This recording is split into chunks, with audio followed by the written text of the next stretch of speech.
Separated by the Salish Sea, connected by the Rio Graps in BC. This is the Cup Check Wrestling Podcast with Aaron Schultz and Corey Ace Trelaw.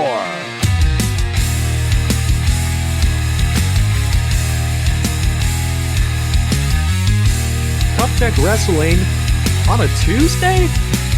And it's daylight outside? What a weird day. Aaron Schultz, Corey Ace Trelaw here with you later, but not too late, hopefully. Ace, I can't believe we're finally here. It's a bananas weekend for the both of us, but what exactly did you get up to? And we just need to explain the lore of just how we got here, I suppose. Yeah. You know, it's what was tough about this too is I felt like there was kind of a lot to talk about this week, especially developments over the weekend that I really wanted to get out. But yeah, it's been a busy one. For those who don't know, my fiance and I celebrated our second anniversary on Sunday. So we were trying to figure out a time window to, maybe I could do it like before dinner or maybe a little bit after. But it's just the one thing I'm learning about in life as I get a little older is Brooke always makes fun of me for this too, is I say it's always something, and it really is. It is just always someone to see, something to do, something to finish. It's work. So that took me out for a regular Sunday recordings. Other than that, it was a pretty good weekend. Went to Cactus Club. The blackened Creole chicken's been a guilty pleasure recently. That's just insane. It's like, oh, I think I've had it like the last three times that I've been there, and it's never not just amazing. The weekend was pretty good. Friday, actually, I got a chance to check out Western Edge Theater here in Nanaimo. They were doing a show for it's called Clownfish. So I'm pretty sure the run's done now, or there's a couple days left. But I was really happy I got to get in to see that on Friday night. But yeah, it was a pretty good week. Just super busy and behind on school. So there was that catching up, but that was a pretty good weekend. How about you?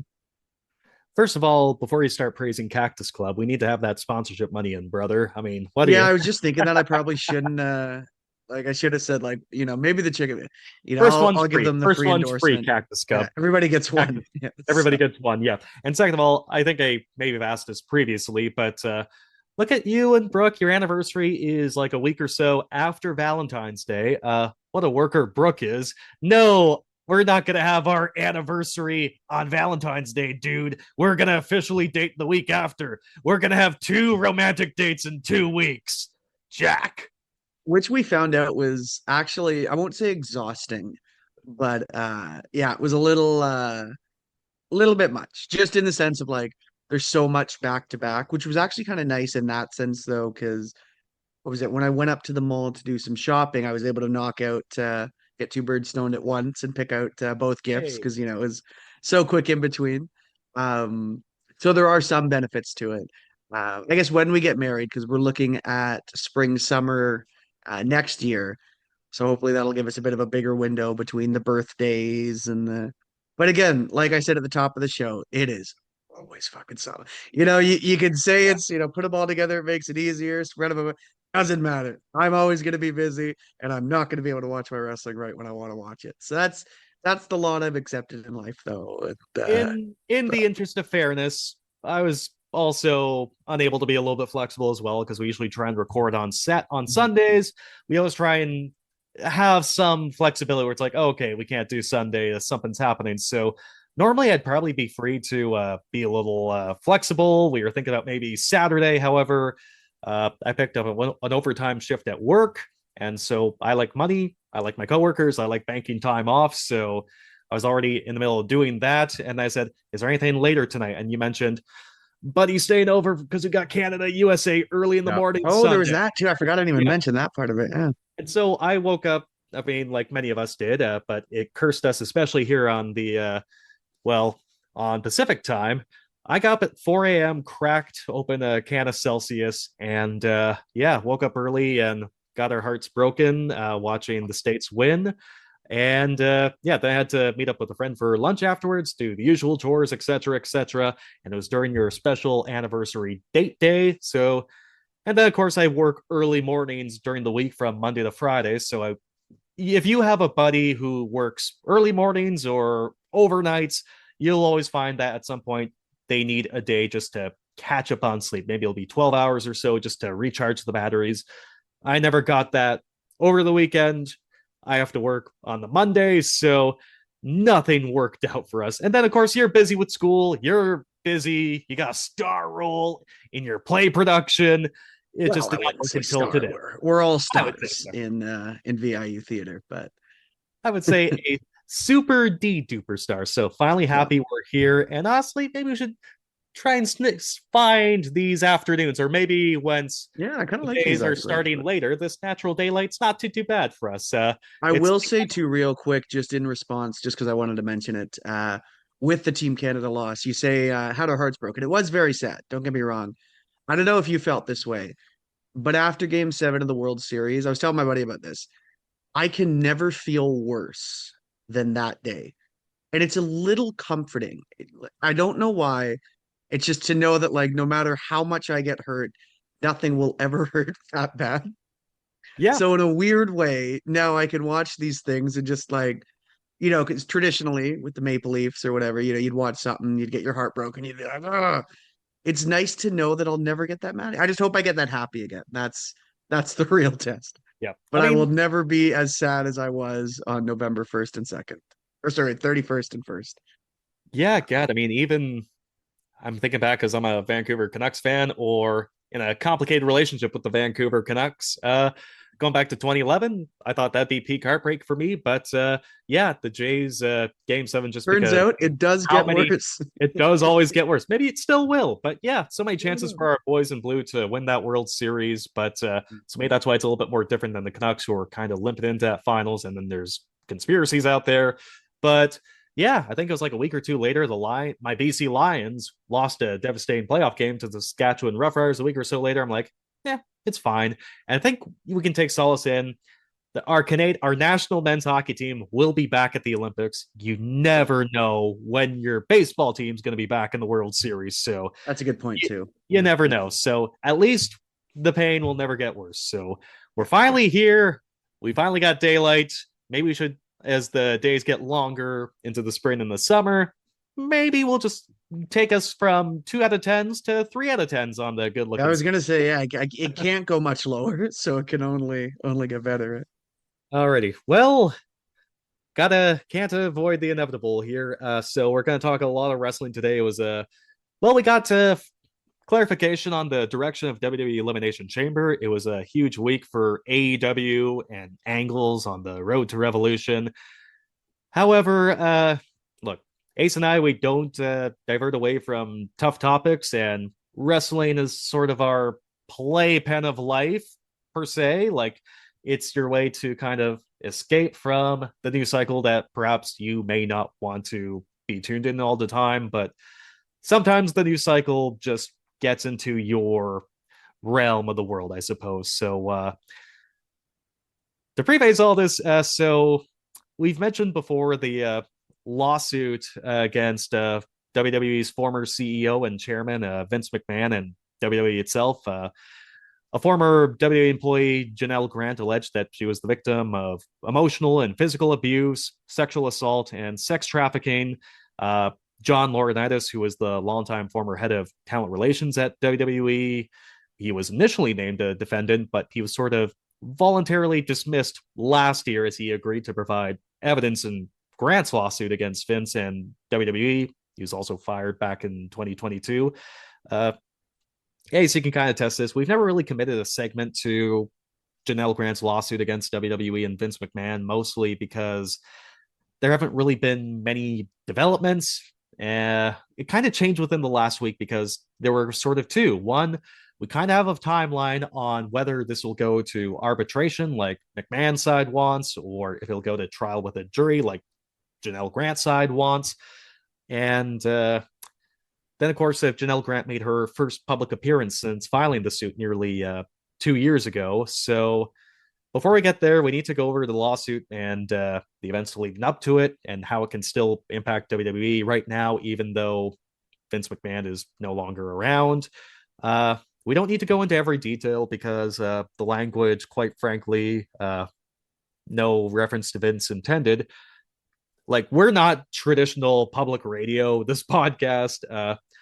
I still quite don't feel comfortable like saying some of the language that's in this lawsuit because it is quite vile, and it does include text messages from Vince McMahon and really colorful language, to put it lightly. It's not something that, say, if you're a survivor of sexual assault, you'd want to hear, or that if you're listening to this with in an open plain space, like if you're driving the car, if you have it at home and you got folks that may not want to hear this, it's not the most user friendly, but thankfully Ace and I were kind of in agreement that we kind of need to go over the context of the case to set the table to discuss sort of the updates and the developments over the last week. So quick editor's note, we'll post timestamps in the description for anyone who wants to avoid this portion of the podcast. We'll include trigger warnings because topics such as sexual assault and suicide will be mentioned. We'll also throw in the links for the Ending Sexual Violence Association of Canada and Victim Link BC. If you are a survivor of sexual assault and listening to this, we'll throw those in the description as well. And of course, if you don't want to listen to this portion, we'll have the timestamps in there, and hope to see you again in a couple of minutes here. But before we go over all this context, Ace, is there sort of anything you want to add? It's not something we'll necessarily shy away from. It's out of our comfort zone for sure, but is there anything you like to add before I go in? It may take a few minutes here. Yeah, not really. The one thing I did want to quickly mention was you kind of prefaced it too. I don't necessarily think we're the best to kind of, divulge or kind of give, whether it's like we'll probably shy away from a lot of opinions on it, but I did kind of debate like, should we bother? It's one of those things though, especially in this realm, that it's really hard to shy away from.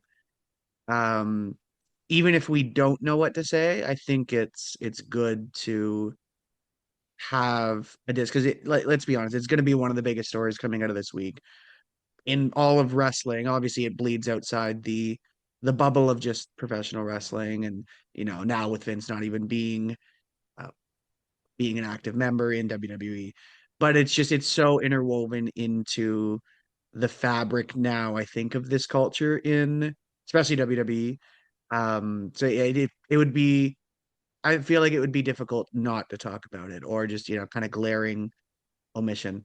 So Yeah, and as we continue to get developments down the road, we'll be sure to touch on those. So, but of course, we're coming into this 2 years after this lawsuit was initially filed, so there's a lot of context and catch up really to inform because we do have, like, say, viewers, listeners who this isn't, we don't know this, or perhaps they don't know this like how we've been following it over the last couple of years. So it's a way to kind of provide the context and then obviously take a look at the updates as they come.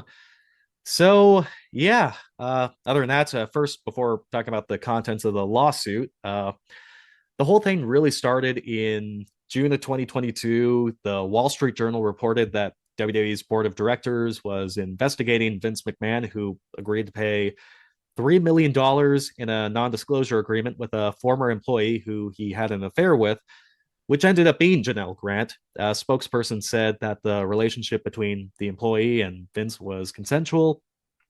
About a month later, the Wall Street Journal reported again that McMahon made more than $12 million in payments to 4 women, all of whom were involved with WWE over the course of 16 years to cover up allegations of sexual misconduct and infidelity. Later that summer, a Securities and Exchange Commission filing says that WWE disclosed another $5 million over 2 unrecorded payments made by McMahon. Basically, Vince McMahon resigned that summer amid all this because, we're not majors in, basically we're not business majors, but you can't have a publicly traded company and make undisclosed payments. So Vince McMahon resigned. Triple H took over the creative for TV. His daughter, Stephanie McMahon, and the president, Nick Khan, became the co-CEOs.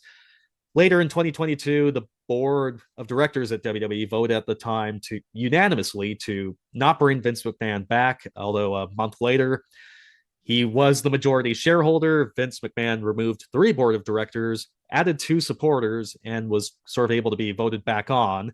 2 board members resigned that day. His daughter Stephanie resigned shortly after. I would say Vince, well, it was said that Vince would be focusing on the sale of WWE and he would be involved with WWE's new media rights deal. Because really, if he, and because like we're not talking about the actual lawsuit itself yet, I'll get an editorial comment in here. If he came back just without those reasons, he knew the stock would plummet and more trouble would come. So to say, oh, we're looking for a sale, it's sort of your way to kind of get back into the fold, and it seemed like he wanted to get back into the fold.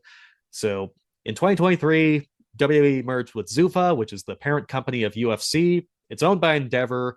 And with that merger came TKO Group. The majority owner is Endeavor. Vince McMahon was named executive chairman at the time. He was ranked higher than Dana White, if you can believe it, at the time, basically. He was basically higher in the organizational chart. And last time I checked, as of now, he still has about 3% of TKO stock. And so the lawsuit got filed in January 2024. It was a notable time that TKO announced that WWE's media rights deal with Netflix, that huge deal that basically just made WWE even more money, and that The Rock would join the company's board of directors. And so around that time, it was right before the Royal Rumble, the Janel Grant and her counsel filed the lawsuit, and sponsors were threatening to pull their sponsorship ahead of the Royal Rumble. And that's where Vince McMahon was asked by TKO CEO Ari Emanuel, who's like the head of Endeavor, and the president and CEO of TKO, Mark Shapiro. They asked him to resign. He was basically forced out. He did resign, and Vince McMahon has not been back in WWE since. Over 2 years now. It's crazy how time goes. I guess before going in, because I don't want to keep ranting for too many minutes here, going into the lawsuit portions, Ace, anything over those couple of years going into that about the payments and Vince and just that whole ordeal? I don't even know what to say, but like any thoughts come up, like how far removed from it and just how crazy that shift was from Vince feeling like he was never going to go to all of a sudden it was the end of Vince McMahon. I guess looking back at that, any thoughts on just how that completely played out? Well, you know, it was so interesting. I don't know if I want to say interested, but what, like, I remember I noticed the most out of this was, I remember at the time there was a lot of comments from people outside of the wrestling bubble. I was like, wow, I can't, you'll see a lot of tweets about it where it was like, wow, I can't believe, the head of the company, can you believe he would do this? And then like every wrestling fan being like, oh yeah, like that's for the better part of 3 decades. It was also his character on TV. Um, and I think what shook me the most with it, or at least stood with me, I should say, was just that there was not really much surprise. It was just, oh yeah, that, not that it made it okay, but just that we were not at all surprised to hear it, just knowing him and knowing the plethora of crazy stories that we've heard for as long as we've heard. The other thing that I remember really sticks with me in kind of a gross way was the response to a lot of this coming out. Correct me on this because I can't remember the exact dates, but it's coming to mind after the allegations were made. We saw, I believe it was on Raw and then SmackDown. Let's be honest, him making a joke of it and coming out and doing a little dance and stuff like that really sticks with me that you see now. And at the time too, I thought it, but you see now and you're just like, what? Like, but again, Yeah, it doesn't surprise you. It doesn't, yeah. it was like in July 2022 that, of course, he was That's coming out after the allegations were first made, saying that, we're going to be together. I can't remember the exact verbiage he used, but the one that aged terribly, beyond terribly in hindsight, it was after Vince had resigned and Stephanie was co-CEO at the time with Nick Khan. She comes out on SmackDown And Vince framed his resignation at the time as his retirement. So it was Stephanie trying to lead. It was almost essentially like it was no different than, like, say, a thank you AJ chant that we just saw on Raw recently, or a thank you Cena.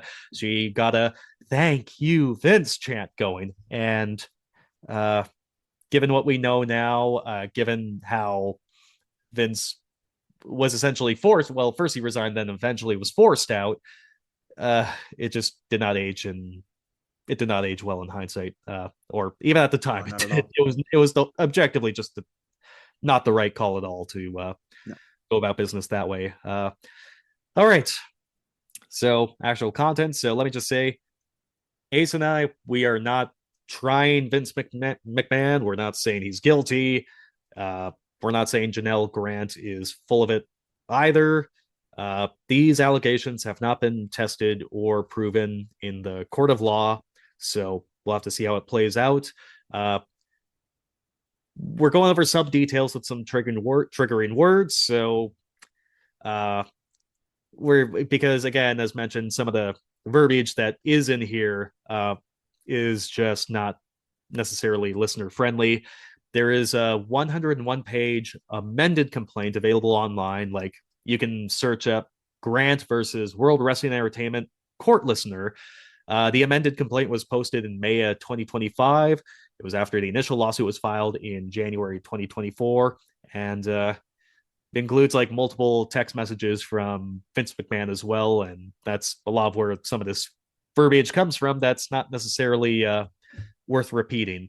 So essentially the lawsuit, so it's the story, well, according to the lawsuit, it starts in 2019. Janel Grant was living in the same apartment building as Vince McMahon. She was friends with the resident manager of the building.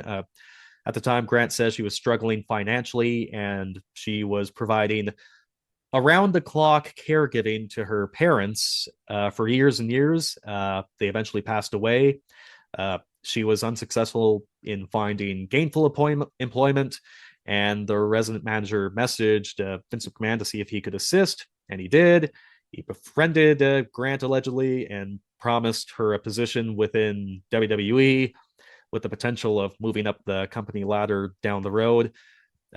Essentially, Grant is arguing and alleging that Vince McMahon told her that he has world-class legal resources to deal with quote-unquote problems, and her employment was tied to her performing sexual favors, and Vince wanted to keep their relationship secret, even though the lawsuit alleges that Vince McMahon shared explicit photos and videos of Grant with friends and staff such as John Laurinaitis, who was a former co-defendant in the lawsuit, and recruits such as, currently he's on WWE now after being brought back, Brock Lesnar.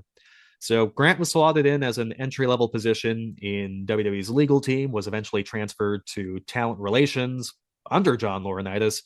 She alleges she was promised a promotion to vice president of talent relations within 12 months. That never happened. Over the course of her employment, Grant alleges that she was sexually assaulted by Vince McMahon alone, by Vince and John Laurinaitis in threesomes, participated in threesomes that she did not consent to, was required to record explicit content for WWE employees and friends, that Vince recruited people to partake in threesomes with Grant, and that sex with her was used as a sort of negotiation tactic to re-sign Brock Lesnar in 2021. Brock Lesnar has mentioned the lawsuit 44 times, but he is not a co-defendant in this lawsuit. For WWE as a company, it's alleged that a new corner office was constructed for Laurinaitis, sharing a wall with Triple H, and that Janel Grant's office had an internal door connected to Laurinaitis' office. And it's alleged that two of the top executives of WWE at the time, Nick Khan, who's still the current president of WWE, and the former chief operating officer, Brad Bloom, were actively involved in arranging an office space for Grant. Grant's employment ended in early 2022 when Vince said that his wife, Linda, who's currently the education secretary under the Trump administration, it's alleged that Vince said that Linda learned of the affair and that she would leave him, and Grant alleges that she was coerced into signing the previously mentioned non-disclosure agreement. Grant was reportedly paid $1 million of her $3 million NDA, but payments stopped within 10 days, February 1st, 2023. It was a couple months after the initial Wall Street Journal reports.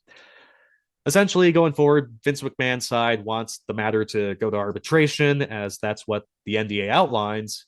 Grant's side is arguing that the NDA is void because of the Speaking Out Act in the States, which prevents the enforcement of NDAs in the instances of sexual assault and harassment, that her not being able to mention her time with WWE would make it difficult to find employment, and that Vince had stopped payments.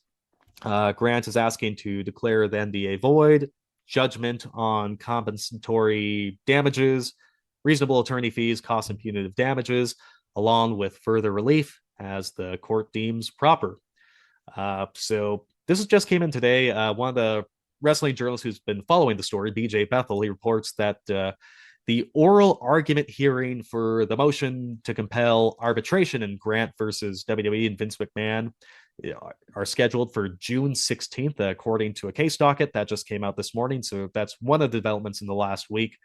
I should also mention as well that the lawsuit is asking for a trial with jury. That's what Grant's side is wanting. And that, well, I guess one of the main reasons that we're talking about this today, Janel Grant over the weekend, I think on Friday, made her first public appearance speaking to the Connecticut Alliance to End Sexual Violence. She spoke for about 11, 12, 13 minutes. You can find the video online, beginning to end. Ace and I have watched it. Some developments that weren't really mentioned in the amended complaint.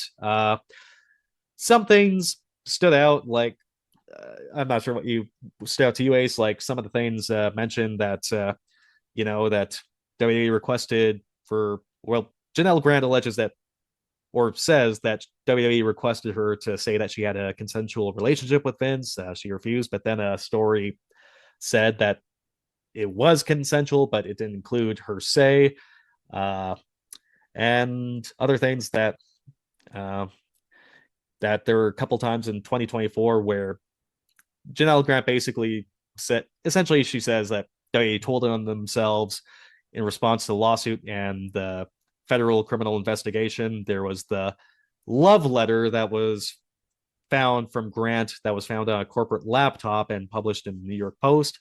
The other one that I think a lot of fans really gravitated towards was a storyline in 2024 where Liv Morgan is trying to get together with Dominic Mysterio, who's in storyline dating Rhea Ripley at the time, and Liv Morgan is sending explicit photos to Dominic, and he's showing to his fellow members of the Judgment Day a way to kind of portray the crazy storyline, the crazy girl storyline, I should say. And that she said that it was the second time that she had spoken about it. She spoke about it with the feds, and during her speech to the Alliance to End Sexual Violence in Connecticut. Ace, I kind of went on a long time there. There's a lot kind of to touch on, to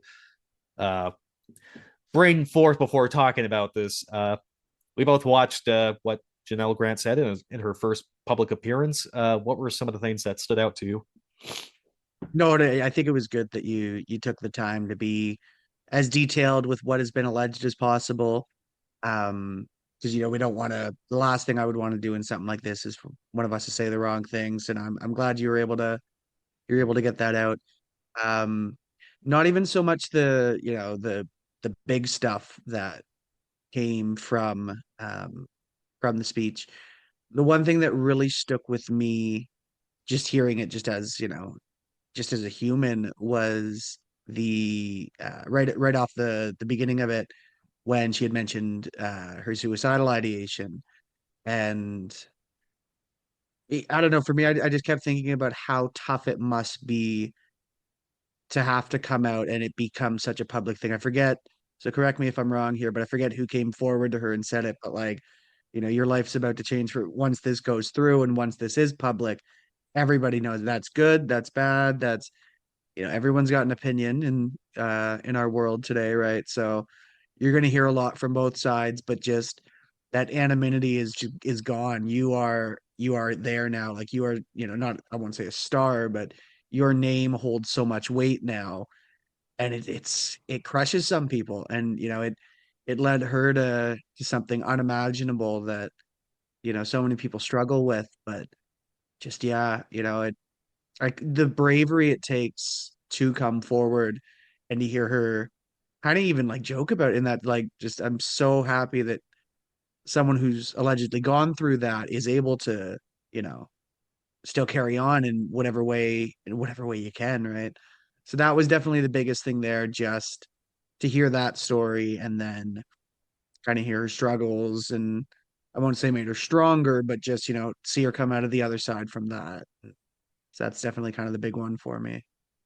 No doubt. And what you were sort of alluding to that she said that she got a call when the Wall Street Journal was initially reporting on this, that she had received a call from the Wall Street Journal saying that this is going to publish. And yeah, just the anonymity was kind of gone right there. She's like, I took it as she's implying that she wasn't the one to leak to the Wall Street Journal, and that, Hmm. you can kind of, this is where the editorial comes in. I'm not saying that this is, we're not trying anyone, but it's alleged that the payments for the NDA stopped like right before February 2023. And so that's why the grant side saying that this NDA, it's one of the reasons why the grant side says that this NDA is void.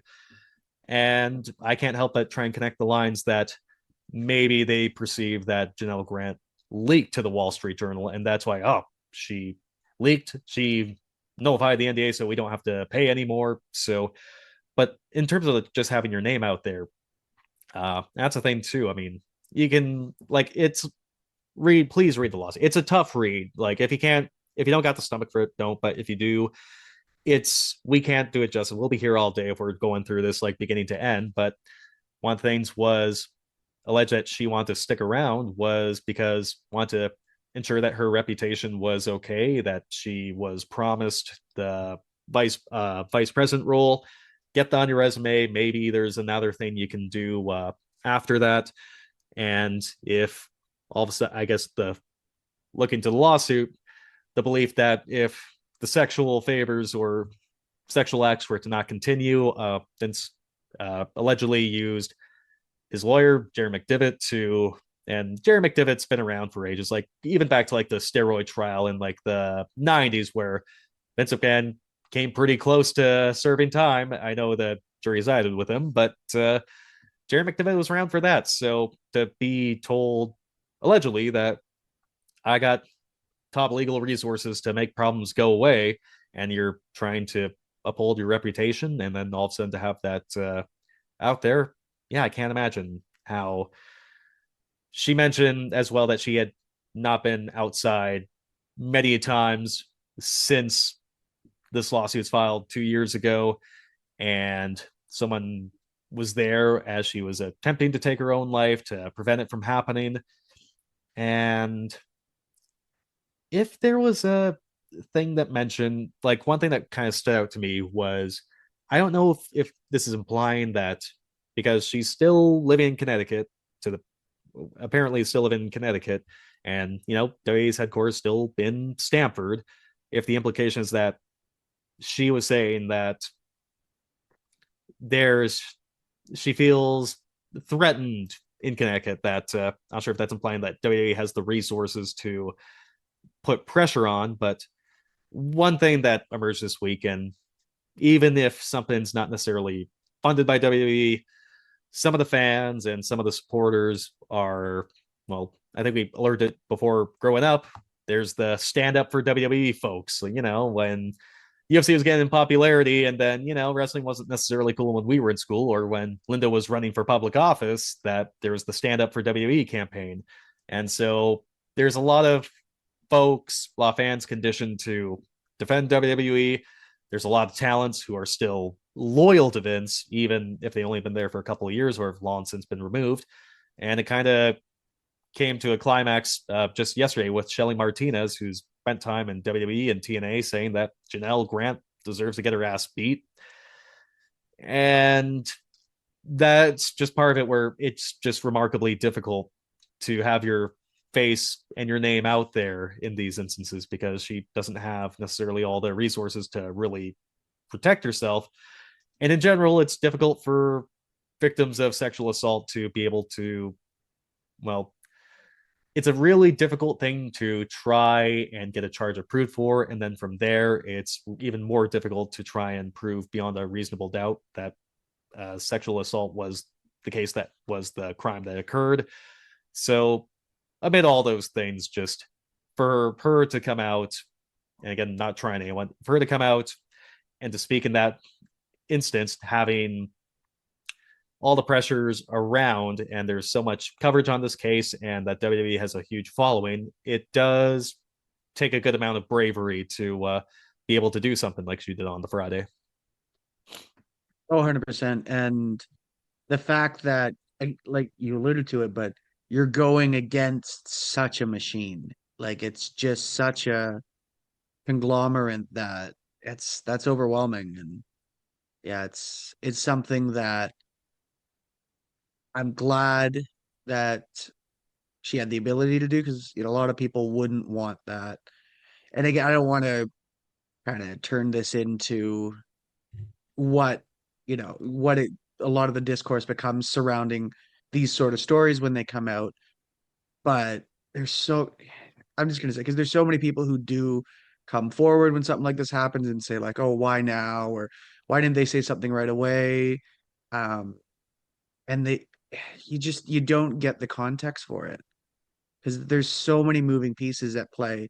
And if it's something that, guess what, if they end up not believing you, your life is ruined, and then you're left thinking for the rest of your life, and for what? So yeah, that's kind of what I wanted to put on it real quick before we dive too much into personal thought Yeah, territory on it. no doubt. And like speaking of, so like about the whole timing of everything, so you know, there around the same time there was an investigation by the Department of Justice. Like the feds were investigating Vince McMahon on allegations of sexual trafficking. Uh, that has that was dropped early in 2025 because this is my editorial comment. All of a sudden, there's a new administration in place, and the one who's the subject of said investigation is the husband on paper of the current secretary of education, the current education secretary, who's in the inner circle with the president. And I'll just leave it at that. But during her talk on Friday, Janel Grant mentioned that she says that the Department of Justice reached out to her and her legal team before she could participate in the WWE Board of Directors investigation, as they were looking to all the previous instances of hush money. And Janel Grant alleges that the feds asked her not to participate because they wanted to investigate human trafficking and criminal misconduct, and it was not necessarily an employment matter. So, however, she says that WWE closed their investigation before she could speak, and that she's under an NDA, so she could not speak at the time. And additionally, saying that she claims that there's still intimidated folks working at WWE now. And I think this goes to one of my eventual talking points, that I have displeasure of how I believe WWE has not taken this seriously, has not taken this lawsuit seriously, even though they're a co-defendant. I would hope that there are folks not working over there that feel intimidated in that they can't be able to, I guess, speak up on anything that would make them uncomfortable. I suppose it's, I don't know, a little eye opening there for me. It is a tough, I would, again, not to say that there's not responsibility there. So my thing is, when again, I'm not sure how to word this without it. I think it's really hard for a lot of the people who weren't involved and are just there to comment on it. And kind of what I get to is, it's one thing when you're in a press conference and you start asking somebody like Triple H or Paul Levesque, that's somebody with a little bit more intel. But there's been a few times where you've seen it where they're asking guys like Cody Rhodes, and it's, not that I don't see validity in the question. It's just I think it needs to be geared towards the right people. Um, so I find that can be a little bit difficult to kind of navigate through. Yeah, and I remember, so we watched the Royal Rumble with friends. It was the Royal Rumble after the lawsuit was filed, and we were sticking around for. And here's the thing: WWE's press conferences were a dog and pony show. You had maybe two legit, maybe three legit wrestling reporters there, like a Brandon Thurston or a John Pollock, and then the rest, quite frankly, are influencers who are basically wanting to ensure that they have access to do their fun interviews, and they're not trained to ask questions in those kind of settings, and they're not qualified, and they just would not necessarily do that. You don't stand up and applaud at a press conference. That's all I'll say. But during that, I was interested because there was no way that not one question was really going to be asked about Triple H regarding that. And here's the thing: let's see, I'm trying to remember. I think he's still on the board of directors. Wish I had that in front, because like the board is, because that's the thing too. WWE's board's changed. Like there's the TKO board of directors. So WWE's board was basically like, it's almost not remaining at this point. But I do believe at the time that's when Triple H was still, well, I think this would have been TKO. So a couple months prior, like he was still a member of the WWE's board of directors, to the best of my knowledge. And if you're, yeah, I would just be stunned if he had no idea. I mean, if when he said that he hadn't read the lawsuit, I'm skeptical, but it was within reasonable doubt because it was within 2 days, if I remember correctly. I think it was 2 days before the Royal Rumble. It was his response afterwards, and we were talking about, if the question was brought up, well, what do you want him to say? And I sort of regret trying to rush an answer because I was still trying to comprehend it, but really say something, even if you can't speak to the lawsuit. Say something like, okay, it's before the courts, I can't comment, but say something along the lines of, we're ensuring that nothing that would put our talent or women in a compromising position will happen within this company, because WWE is a co-defendant too, and that's the thing. Like, it's not just Vince McMahon being away doesn't remove WWE from any further consequences. Like, they're a co-defendant. Nick Khan is the president of WWE. Triple H is still the head of creative. Michael Hayes, who was on the production team that allegedly saw the explicit material of Janel Grant, she's still there. Bruce Pritchard, loyalist to Vince, is so many still of those there. guys. So many. The structure that allowed it to happen is arguably still there. So give us assurance that if these events truly did happen, that it would not happen again, or would just not happen ever.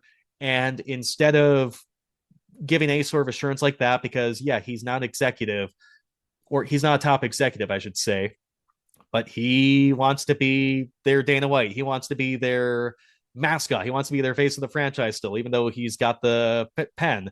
And he didn't want to touch on any of that. He just wanted to talk about, how successful, how great business is, how much of a good show we put on. He basically gave the equivalent of, shut the fuck up, let me play with my action figures. And he just came across like Roman Roy. He came across like a very unserious person. I understand why he never really got to inherit WWE, and I was really disappointed with that. So just take this seriously. Like this, I guess that's how I'm kind of left disappointed. Like that, and I'm happy that Janel Grant kind of viewed the Dominic Mysterio, Liv Morgan story kind of similarly, because even though Vince McMahon's not there, it's been a tactic used by WWE previously to try and delegitimize their enemies. Like, you can go back as far as IRS, for example. You can go to the right to censor when it's, about, like, I think the Parent Advisory Council, I can't remember, like, the ones that don't, the council, I can't remember at the top the of my FCC? head. I don't think it's the FTC. No. The ones that, like, like the height of like Family Guy's heyday, where they don't want it to be shown to kids. I'm pretty sure that's the FCC. Is it? I can't remember if that's the FCC. Not to take us out of this because it's pretty serious right now, but I'm just the Eminem. So the FCC won't let me be. I think it's the FCC. I'll figure something out. Like, I'll do a little search. We'll figure something out. I'll make a quick little mention of that afterwards. I'll do a search while you're talking or something. Or, what? The most recent example, or the one that just was so black and white to me, was back in 2009. The Denver Nuggets were a little bit further deep in the NBA playoffs, and they had a priority over their arena. It used to be the Pepsi Center. I think it's called the Ball Arena now. But the way the playoffs worked, it was supposed to take place on an episode of Monday Night Raw that was being shown from that arena in Denver. And so the Nuggets had priority. The owner, Stan Kroenke, said, nope, our team needs to play.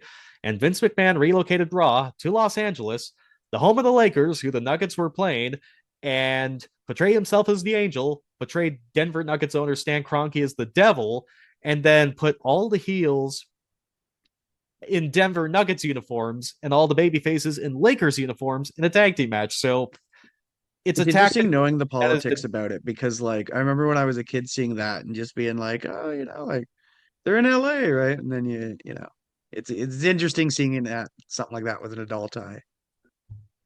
Yeah, it's just so even though you can say Vince McMahon's not there anymore, Triple H learned under Vince McMahon. He's the head of creative. Bruce Pritchard is there. It's just, this is a WWE playbook, and I guess that's the thing. Like, that's why WWE is a co-defendant too. Like, if the structure is in place, if this did happen, who's to say it can't happen again if it did happen? And or at the very least, give us the reassurance like this will not happen. And I felt that Triple H at that point didn't live up to the moment, and I still think from the outside looking, WWE hasn't taken this seriously, and I want this to be taken seriously. It's a serious matter. Yeah, 100%. You know what was funny? I didn't really think about it until you just mentioned it there. Because when I first heard the parallels drawn to Liv and Dominic, I'm not gonna like, I did kind of think that might have just been a coincidence. But you had mentioned something interesting about the portrayal of the crazy girl. And hearing that definitely makes me think a little bit more like there could have been a little bit more foul play. Again, it's who knows. But it was interesting the way you worded it there, where I kind of saw like, you might be, I could see at least where you were coming from with it.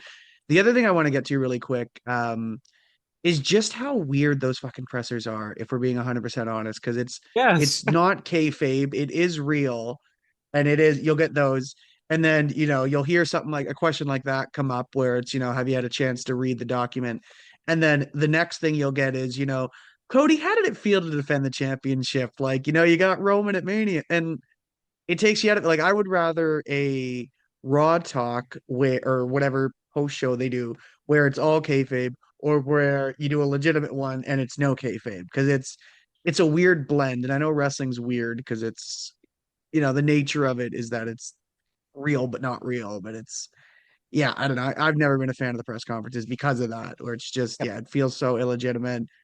And then in the next moment you get something real like that and you're like, oh shit. And next thing you know, it's a little strange in my book.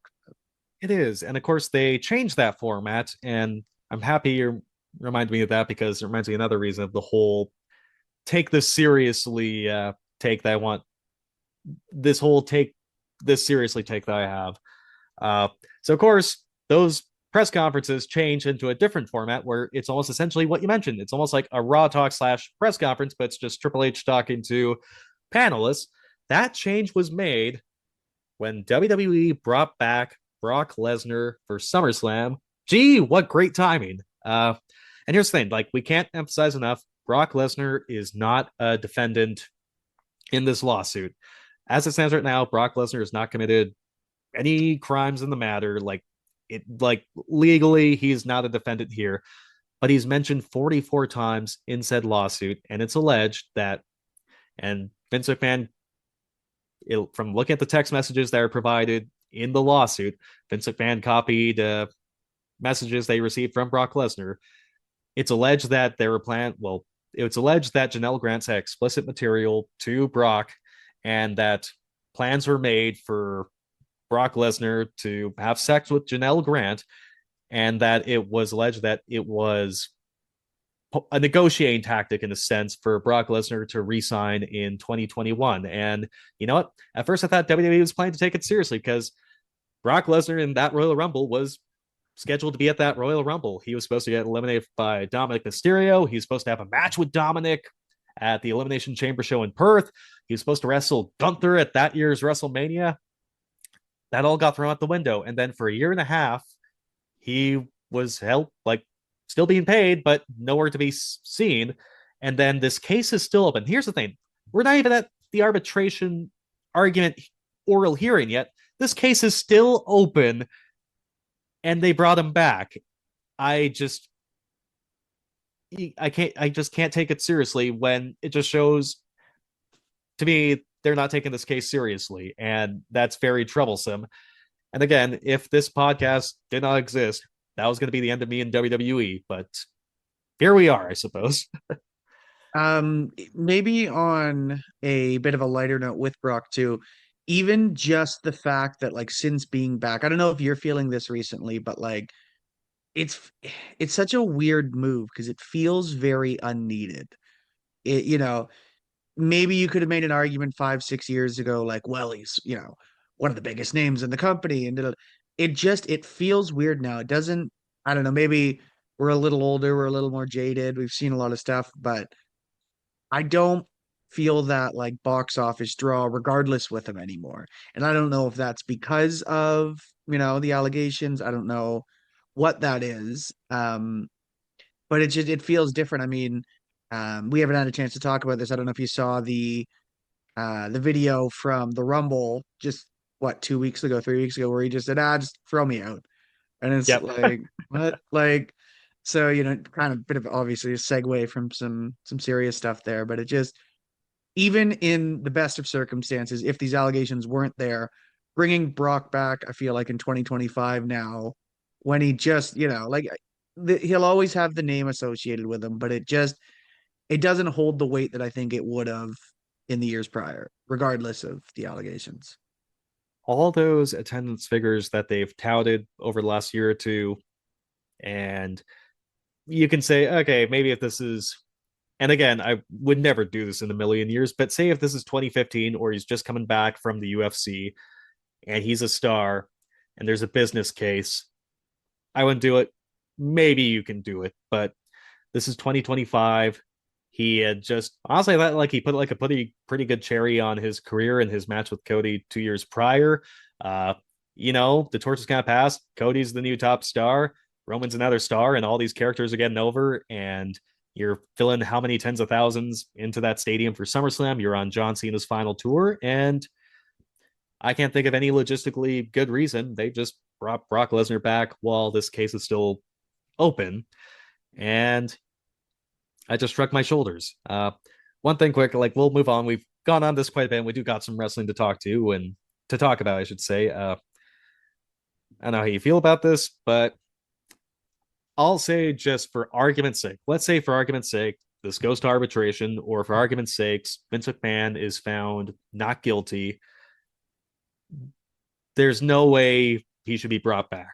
Just no. Like, no. Even if this is a non-guilty verdict, or say this goes to arbitration, first, just the dynamic of the relationship, that you have a relationship with someone and they're being hired or potentially or being shifted in departments or being promised promotions off of relationships. And then obviously to have that power dynamic and seemingly to have other parties involved. John Laurinaitis, no longer a defendant. He's providing evidence to Janel Grant's side as a peer review kind of way. Like, that power dynamic's just not ethical, not appropriate.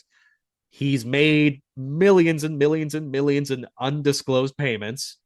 You can't do that when, I know it's the TKO way of thing. Like, it's TKO, he wouldn't be the number one guy, but he has shown that promise, like has shown that, and he's been fine. Like, the SEC has charged him for that, for not disclosing those payments properly. And then even if you want to say, Aaron, it's just white collar crimes, just white collar stuff, nothing too serious or whatever. Let's just say if you're like Triple H and you say, shut the fuck up, let me play with my action figures, just let me watch my WWE and nothing else. I don't care how the sausage is made. Even if you're like that, even if you want to take away all that context out, I don't want to talk to you, but let's just say for argument's sakes, look at the last couple of years of his work. Do you really want this guy back in any way, shape, or form? Like, I know folks are upset about like sponsorships being on the ring and the tables, and losing maybe some of the way, like losing some of the video packages you may have loved previously. You really want this guy with no long-term storytelling that tears up the scripts to Raw every week, can't create a top babyface. You want this guy back? Really? I just can't see it. I don't think this guy should ever come back. He's even older than when he was forced to resign. He's not getting younger, and he was already insane back then as someone who had the pencil and who was doing creative. I just can't think of any logistical reason why this guy should ever come back. And we'll see what happens in court, but that's where I stand. Like, he shouldn't be back at all. I see it playing out in the real world political realm. The consequences of if somebody comes back. I mean, we see it every day now, especially now with the majority government. That's for another podcast in another universe, though. That was an important clarification, I think, that I wanted to make with you too. Because when you say back, do you mean like I don't ever see him back in the sense of like a weekly, right and raw, right? Do I see at some point, let's say perfect world, he's acquitted. If do I see them, putting him in like maybe not a Hall of Fame because he's always said no Hall of Fame, but do I see them using him on TV? Absolutely. Not that I'd want to see that, but there's, I feel like they've flirted with it in the last years. I mean, correct me if I'm wrong, but I'm pretty sure they used a video for him during the John Cena retirement, which fortunately, as much as I love John, that was what made him the most emotional. Yeah, I would never, and I'm sure a relationship that like somebody like a John Cena had with a Vince, it was just strictly like, wow, he was a great mentor to me. And, not to knock that relationship at all. That absolutely does not mean they're not capable of other stuff. But yeah, I don't know. I don't ever see him back in the realm of like a weekly right and raw. But do I see them absolutely honoring him in some ways at some point? I mean, it's been his baby for the last 30 years since he bought it from us. 40 years now, the 80s.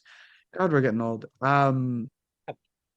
Yeah. Yeah, like So up until John Cena, yeah, like they were, blurring him out of video packages on video games or just other videos and not necessarily making mention of him. Like I can remember Triple H mentioning him during his Hall of Fame speech. Of course, he appeared during the John Cena tribute video, and yeah, it's kind of been hinted.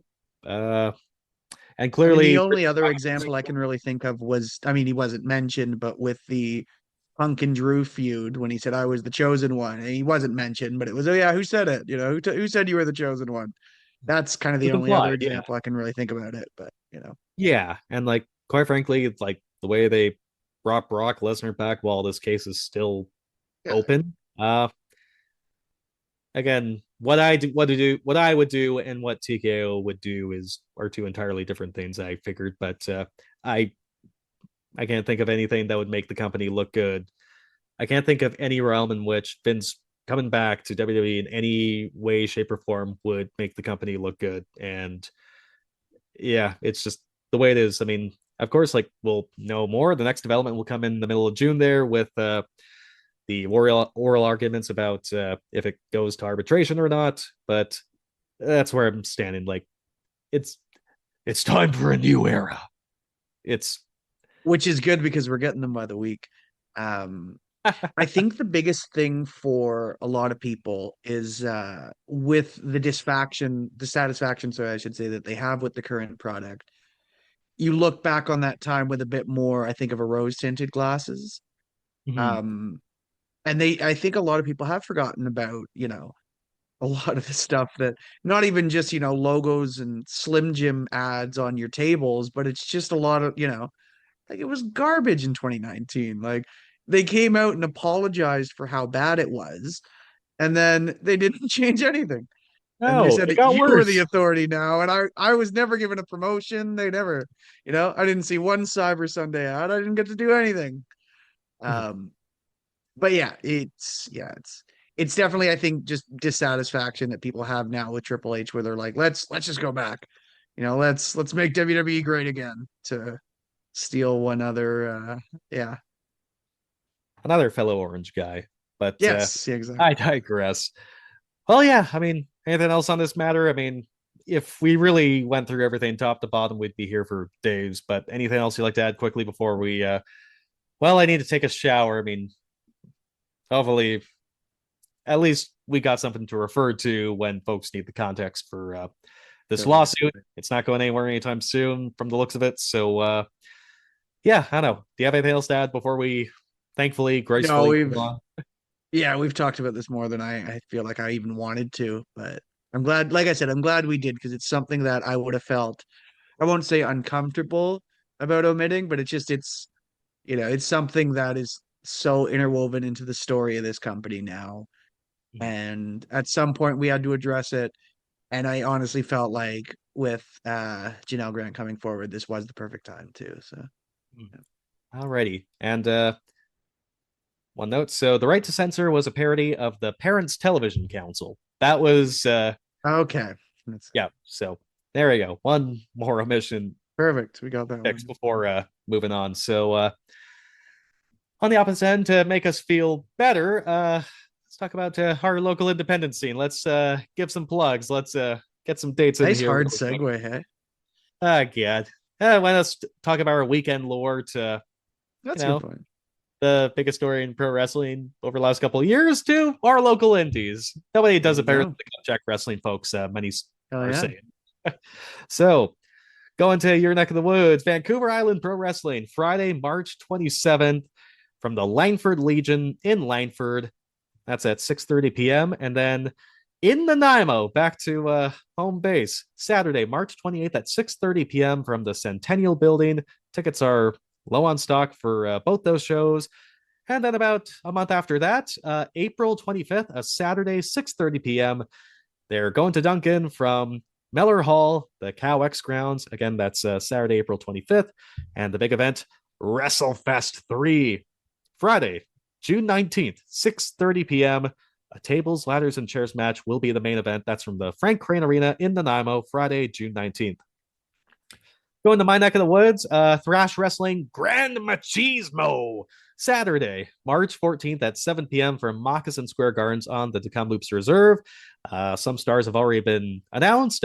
Mexican Lucha Libre star Prince Tenali. Wonder how we think of my Spanish. Talking about probably wouldn't love it. Yeah.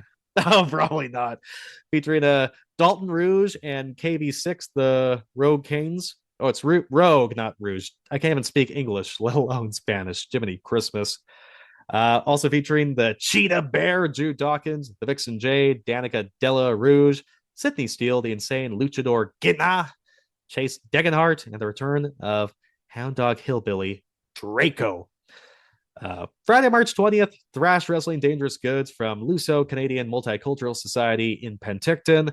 Saturday, March 21st, Thrash Wrestling Maniacal Ends at St. Peter and Paul Ukrainian Orthodox Church in Kelowna.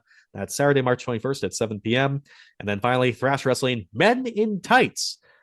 Saturday, March 28th at 7 p.m. from the Royal Canadian Legion in Osoyoos, going to the desert south. Boom Pro Wrestling for the shows that are not sold out. Saturday, March 7th, Kits League Night 6 from St. James Community Square. That's Saturday, March 7th at 8 p.m. And then we got back-to-back shows at the Commercial Drive Legion, 3rd floor. First, Keys to the City, Friday, March 27th, 8 p.m. And then Coco Harriet Invitational, Saturday, March 28th, also at 8 p.m. And then finally to the Sunshine Coast, Boom in Powell River, Saturday, April 4th at 8 p.m. from the Dwight Hall in Powell River. And then finally going up north, Primetime Wrestling doing back-to-back nights at the Prince George Civic Center, Friday, March 13th at 5:45 p.m. and then Saturday, March 14th at 5:45 p.m. Wrapping up the weekend with wrestling in Quesnel at the Quesnel and District Senior Society. That's Sunday, March 15th at 6:30 p.m. Go support your local indies, folks. Cannot wait for these stretch of shows here. Alrighty, so let's talk some real graps finally. AEW, I don't think, because Folks, if you love in-ring work, if you love professional wrestling, these last two shows on Dynamite and Collision were for you. But I was watching Dynamite originally thinking, it's a fun show and all, but man, it just can't beat the previous two shows that we had where we had title changes and storylines coming to an end. However, they ended with probably one of my favorite angles of all time as a way to close the show. Swerve Strickland and Kenny Omega were having a hell of a main event in the main event of Dynamite. It's Kenny Omega's best. First of all, I mean, the moves are outstanding, but then the selling's outstanding. It's gripping pro wrestling. And then Swerve has a subtle little heel turn. He's pointing to his injured shoulder, I believe it was, pointing to referee Aubrey Edwards. Kenny Omega's going for the V trigger, his big knee to the ropes. Swerve pulls Aubrey into his way. She eats the knee. Everyone's devastated because everyone loves Aubrey. Swerve has like this subtle but sinister look on his face. He's extra brutal to Kenny. Eventually, he wins. Plenty of great kickouts. And then afterwards, Swerve beats down Kenny, effectively writes him off TV, like him with a Swerve stomp on the apron, hitting him through the table with, let's see, was that Gringo Killer? I'm trying to remember exactly what put him through the table. Bryan Danielson on commentary is doing a great job selling it. Like, Swerve, what are you doing? I thought this ruled, but there's a bunch of stuff that's going to be coming out from this. Ace, you catch Dynamite? What'd you think? Especially that ending there. Holy smokes. Yeah, no, that was a really good ending. Yeah, I was gonna say we joked about it a little early too, but those Kenny stocks going into Dynasty for the title might be dwindling a bit. But yeah, no, that was a really good match. And No, I forget, I think we mentioned it last week too, but just the fact that they hadn't worked each other yet was crazy. Like that's wild. And they did a really good job this week. yeah, they delivered. And yeah, no, I mean, I was on such a high that, oh, we're getting Kenny Omega challenging for the championship in Canada, in Vancouver, at the Rogers Arena on Sunday, April 12th, where us and our loved ones and our friends will be there. And my stocks have never been lower after that because Swerve beat Kenny clean. I imagine Kenny has to now go through Swerve before eventually getting his shot at the championship. And I thought that this was honest to God going to be like a 20-minute draw where they get the rematch at the pay-per-view, but it seems like right now Kenny Omega more likely than not attending the Revolution pay-per-view because it's the final day of the Capcom Cup, the Street Fighters tournament where he's scheduled. It seems like he's still trying to get out of that. So they at least wrote Kenny off TV to justify his absence for the pay-per-view then. But yeah, I mean, there's still plenty of ways that this can go. I mean, it's all part of this whole chase for the AEW Men's World Championship that MJF has, that everyone's trying to get this belt. I think we're starting to see that it may not necessarily end with MJF losing the championship. It feels like a lot of these main event players could be chasing each other for a wee bit. How do you see the next couple weeks of television or a couple months of television playing out here? Yeah, it'll be interesting. There's definitely an angle I'm sure we'll get to in a bit too from what happened on Dynamite regarding the World Championship. But again, with such a kind of loaded main event scene, I think that is okay because it kind of gives some time to sort of circle people through, you know. Um, excuse me. So because initially I did think with Kenny, I was like, man, like he's going away again, but you're right. I don't know if this will be for super long before he does come back to inevitably work Swerve once more. What was interesting about that to me too was I didn't see the heel turn coming. That kind of came out of nowhere for it. I think it's honestly I think it's for the best because that main event scene does have, you know, with guys like Hangman and now Mox and get like it is pretty babyface heavy.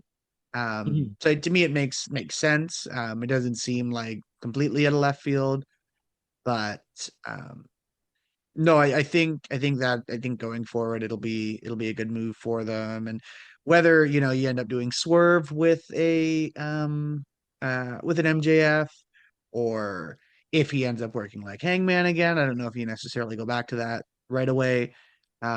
But there's a lot that you can do there, which is good because I see that kind of going for a bit, which is nice because it sets you up for the next little while. Yep. And yeah, it's just bold, and credit to them for being bold to pull the trigger because Swerve is such a big star. I mean, he was always kind of a tweener for years, even though like when he was the men's world champion for the first time, he was just finishing off an incredible feud with the Hangman, Adam Page, where he was the heel. And then basically Swerve kind of became a babyface by default because he was less evil than Samoa Joe and Hangman back in 2024. And then it comes to All In Wembley Stadium where Swerve becomes the heel because he's going to be losing the AEW championship to Bryan Danielson. And then he has his match with Hangman and then he takes some time off and then he comes back and he's a babyface. So it's not an uncommon change for Swerve, but they did kind of give a little bit of a seed the week prior where Kenny Omega said, you're no longer like the most dangerous man in professional wrestling. That's Brody King. So maybe that's a way for Brody King to eventually be in this mix as well, because it's the two most dangerous men in wrestling. But then Swerve, after getting bitch slapped by Kenny the week before, there's a look in his eyes. And I'm just happy that they pulled the trigger because now like there's history with Swerve and MJF, and there's a lot of history with Swerve and Swerve and Hangman, I should say. And then there's history with Kenny and the Hangman too. So there's a lot of ways that this can go. So looking forward to how it plays out. Anything else before we go to the most talked about segments from last week's Dynamite? Want to end just because Kenny and Swerve were the main event. We'll go to this. I thought the lead of the story was, sorry to bury the lead. Any final thoughts on before we move on to the segment? Yeah. I was actually going to ask you real quick with obviously if Kenny isn't there for Revolution, what you see Swerve doing, because that's the only kind of question mark I think I might have currently of where you see his kind of direction going on the road to Revolution. Yeah, I mean, we'll have to see because I think we'll have hopefully some answers on Wednesday's Dynamite.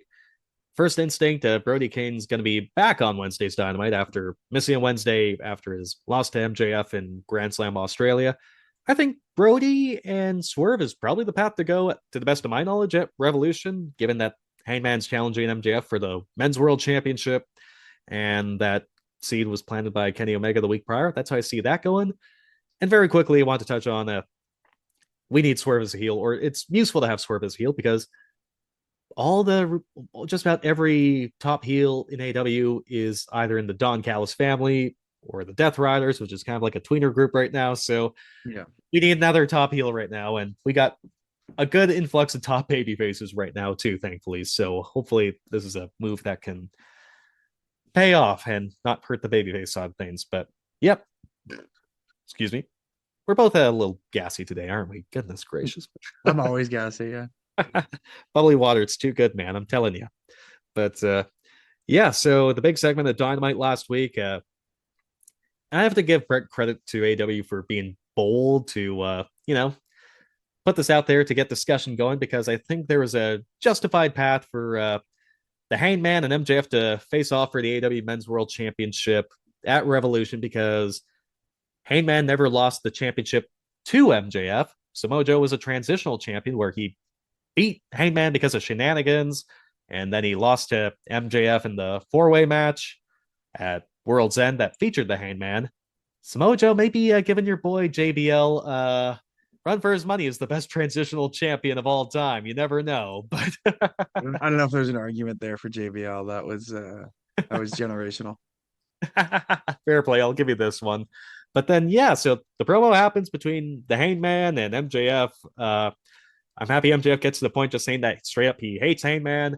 Hangman responds essentially saying that, you know what, I see a lot of myself in you too. Like, we both need this championship to basically justify our existence, and that this match, well, this rivalry needs to end, but it just can't end with a wrestling match. And so Hangman pitches that there should be a stipulation. The crowd knows, they're chanting Texas Death, because the Hangman loves his Texas Death matches. And then MJF's like, who doesn't? No, MJF doesn't like Texas Death matches because he's like, no. And then Hangman, it's interesting because Hangman pitches, and this is where the discussion comes. He pitches that if he were to lose that Texas death match, he would never challenge for the AEW Men's World Championship again. And I like how you and I and everyone in the wrestling universe said, why is he going to Cody Rhodes himself? I'm happy we all shared this thought. And then I guess Big MJF said, like, oh, you may have a deal, but he's going to decide on the stipulation fully on Wednesday's Dynamite this week. But the idea of Hangman never challenging for the World Championship again if he loses creates some good discourse. Ace, your reaction, and maybe there's a good chance for us to have a good laugh at our pal Cody and everything he did. Yeah, I hated it. Like, don't get me wrong, I'm really excited for the program.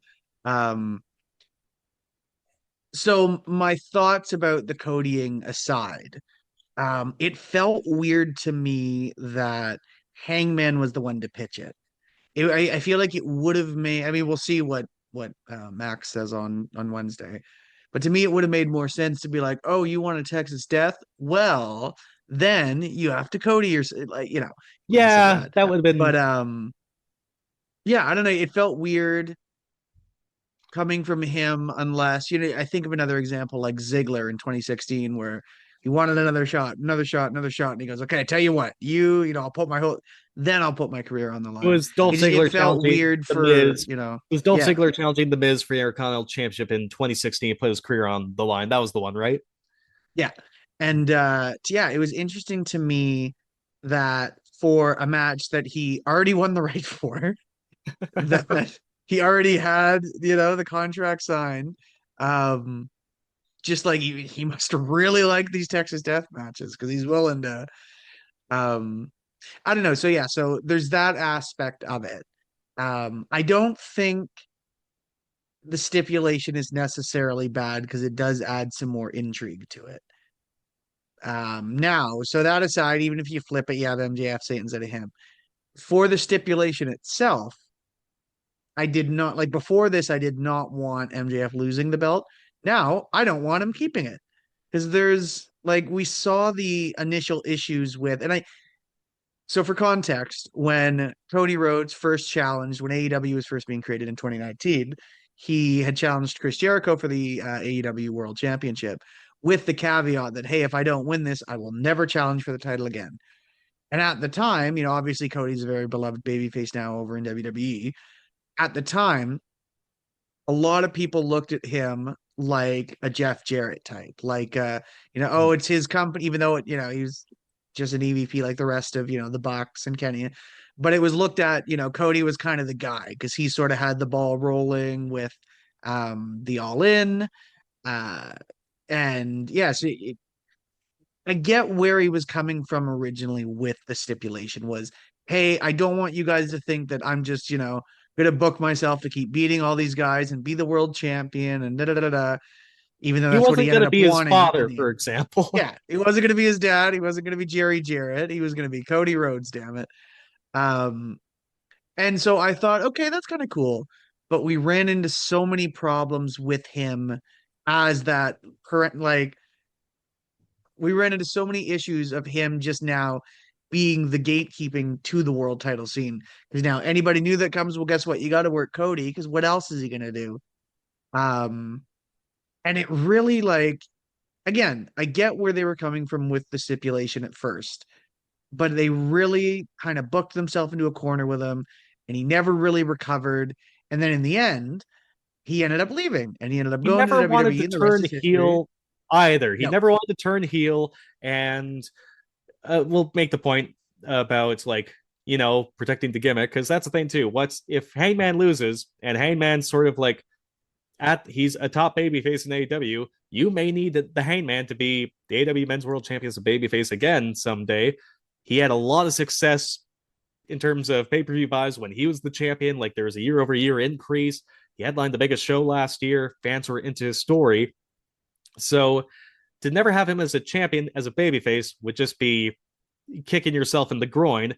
And then say, oh, well, say if he turns heel and he goes back on his word, well, then the gimmick's dead. Who the fuck cares? Because that's the thing where if there's a retirement match and they come back shortly after, or a loser leaves town and they come back, or I'll never challenge for this, and then they go on their word. What's the point of gimmick matches then? And that kind of goes like, because give credit to WWE because of how often they went back on their stipulations. The discourse around Cody Rhodes in 2019 was, okay, if he loses, they'll just go back on it. But they were insistent. No, Cody is not challenging for the world championship ever again. And despite that, he never wanted to turn heel either.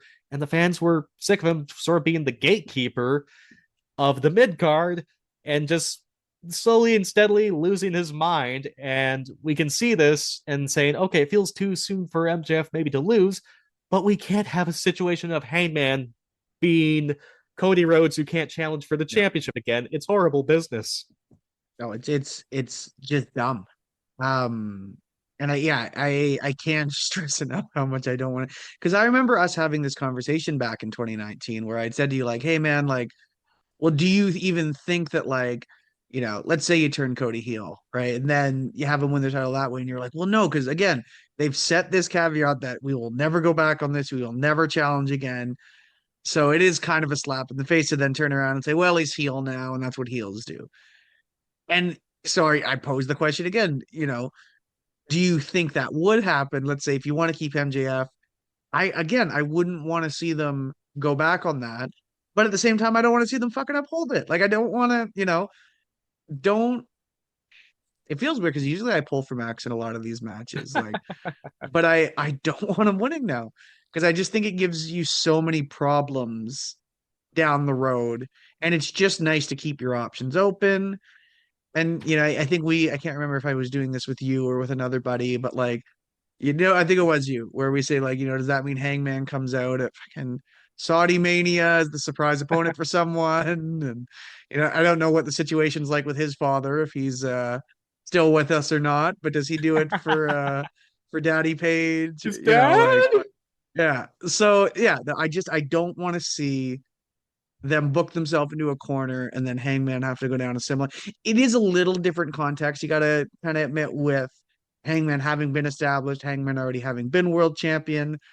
But I don't want to see them shoot themselves in the foot. I don't want to see them take that away as an option. Because again, Hangman's just going to be that proverbial mid-carder where, yeah, the match will be good and I'm really excited for it. And I do think it actually does add intrigue. But fucking Hangman better win this one because of it. That's if that is the case. I guess MJF said he'll give his side the stipulation tomorrow. So on Wednesday, I should say, because we're filming on the Tuesday.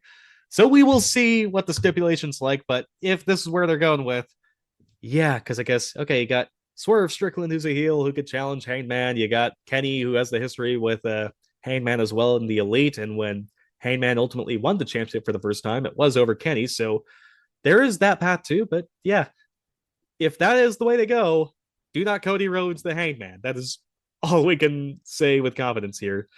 So the other great angle throughout the week, there were kind of two good segments on TV last week, on Dynamite and then on Collision, involving the Young Bucks and FTR. Stokely Hathaway, the manager of FTR, still in his wheelchair, just shit talking the Young Bucks. The Bucks come in, take care of them, and then Stokely does the, oh man, I know my guys aren't behind me anymore. There's the big old turnaround, and the Bucks give him a super kick in his wheelchair. Everybody's happy.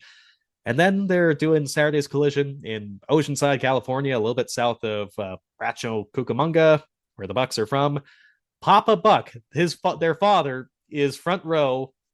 And so the main event of Collision is formerly known as MSK and WWE NXT, but the Rascals, and as known in TNA, Zachary Wentz and Desmond Xavier, they beat FTR in sort of an impromptu challenger eliminator match where they get a AEW World Tag Team Championship match.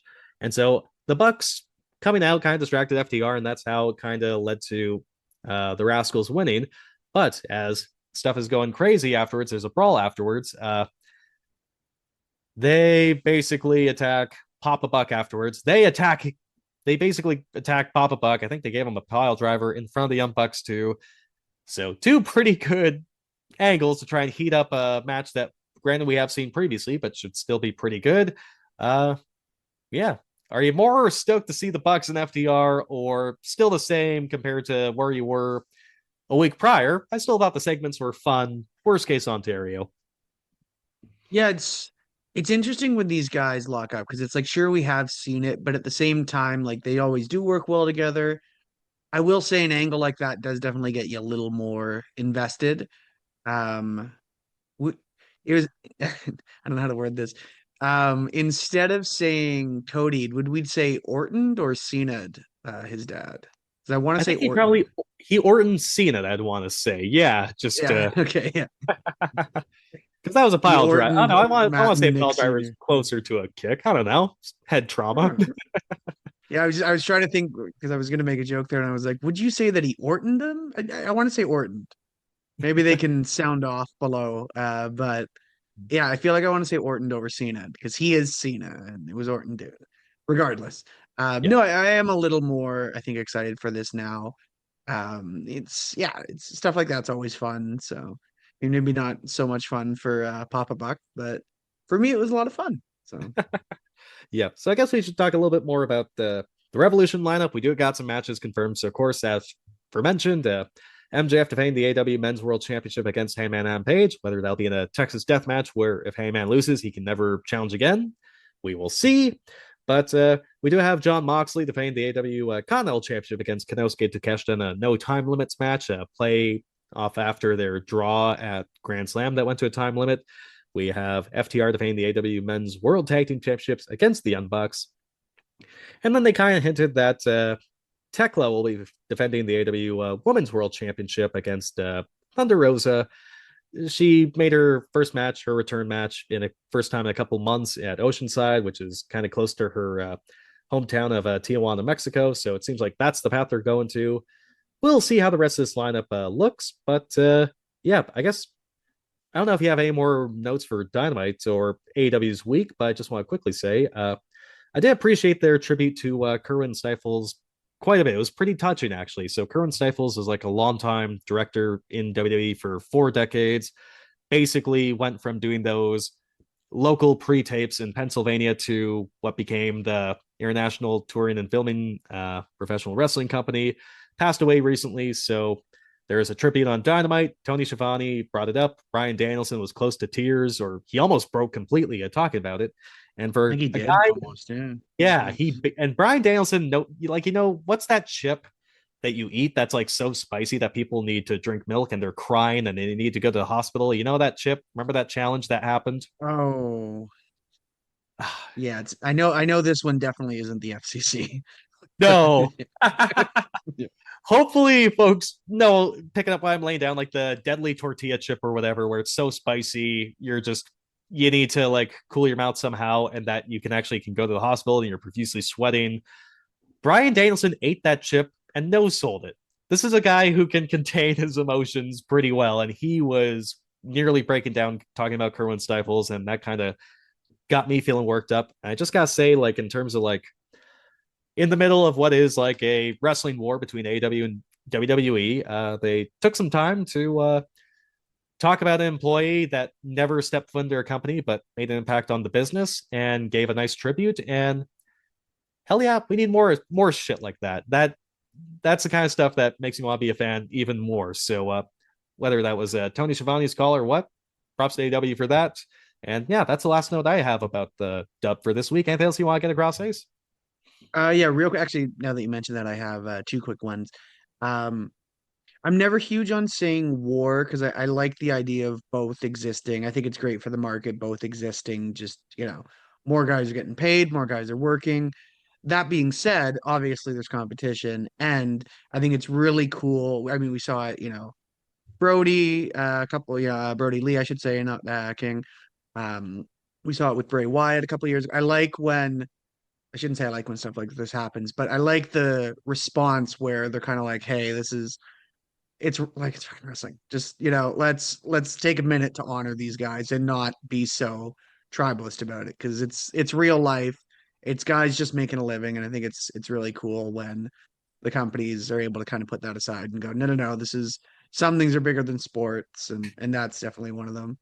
You took the Um, the words last right out thing of I my mouth. wanted to the last thing I wanted to say to you too, just because I knew the second I saw it, I was like, I knew you'd get a kick out of it. But Wheeler Yuta using the toque is like a luchador mask that he didn't want to. That was amazing to me, and I just wanted to bring that up quick to see you smile there about it, because second I saw it, I was like, Schulze's gonna fucking love that. So I shed tears for him not keeping his skullet, but if he treats the toque like a lucha mask, he should do like a toque versus mask match at Arena Mexico, or he should take on Mystico in the States somewhere. I would die if. And that's the thing too. If he's bald, he can't be growing that hair back. He has to be consistently shaving that to have. when it comes off, I need to see it like a ball, cue ball. I need to like I need to see with a the cheetah behind him. Yeah, So good. Yeah, anyway. Thumbs up to AEW this last week. WWE, I thought wasn't going to be too noteworthy a week, but the shows, entertainment wise, you know what, to each their own. But you know, we got some news. First and foremost, I guess I was going to start with having our ideas of what the Elimination Chamber match is going to be, but I think we have a new lead after last night's Monday Night Raw from Atlanta, Georgia, near the hometown of AJ Styles. I talked about my Kenny Omega stocks going low, not challenging likely for the AEW Men's World Championship. My AJ Styles to AEW dream is toast. Warm, buttery toast by the looks of it. He kept his gloves that he didn't drop in Saudi Arabia to drop him in the rain in Atlanta. Everyone comes out, gives him a round of applause, and The Undertaker comes out and says he's being inducted into this year's WWE Hall of Fame class. And essentially, our boy Alan, Uncle Alan, he's going to the Hall of Fame in WWE. He's probably got a Legends deal. And given the send-off, got maybe that rubber arm twisted to not go to AEW. I don't know how you perceive that, but AJ Styles seemingly retired after tribute on Raw Monday. I gotta say, as much as I like to throw arrows to WWE's way, I thought the retirement ceremony for AJ Styles was pretty freaking great. Ace, what about you? Yeah, when they do these, they do a good job. I think we texted about it too, but just hearing Higher by Creed, just, oh man. So for like those who don't know, one of my favorite wrestlers growing up was Eddie Guerrero, and they used that song at the end of his Cheating, Death, Stealing Life, and I've loved that song ever since. I mean, we've seen a lot of the butt rock memes recently with Creed, but it just fits wrestling so good. And I just don't know why. I mean, I know why, because it costs money in this company. I don't know why they don't use stuff like this more often, because it was like it was written for a wrestling tribute. Yeah, and it was fantastic. Just so great. Oh. Yeah, because like when I asked you to find royalty free music for our intro to lead off the show, you went the post grunge route because, dude, butt rock, it's just wrestling. It fits like a glove. There's so many good tunes out there, and yeah, because Creed and WWE are kind of tied in a way, because the famous video package during 2001 where Creed's My Sacrifice would play. And I'm going to see Creed this summer at Craven in Saskatchewan. Right, you are. That's right. Yeah, they're headlining one day of a country music festival, but it's fucking Creed outdoors, of course.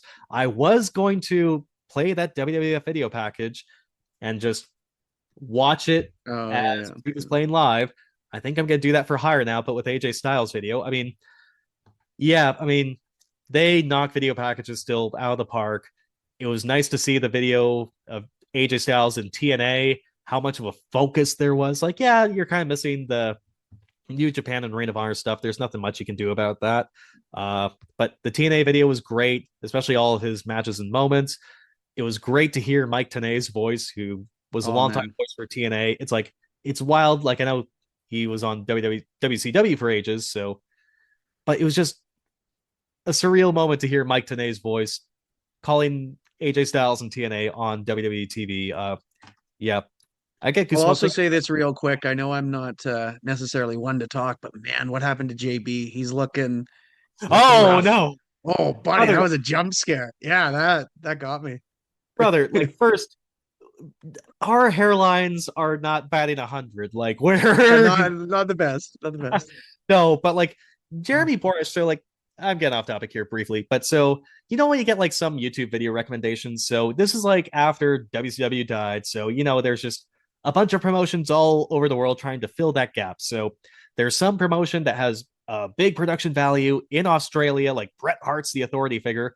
The commentary team was JB on play-by-play, Jeremy Borash, and Jerry the King Lawler. I'm like, I can't believe these guys are referring to each other by their names, let alone interacting. Right, because that would have been during the bit when he left because of the cat, right?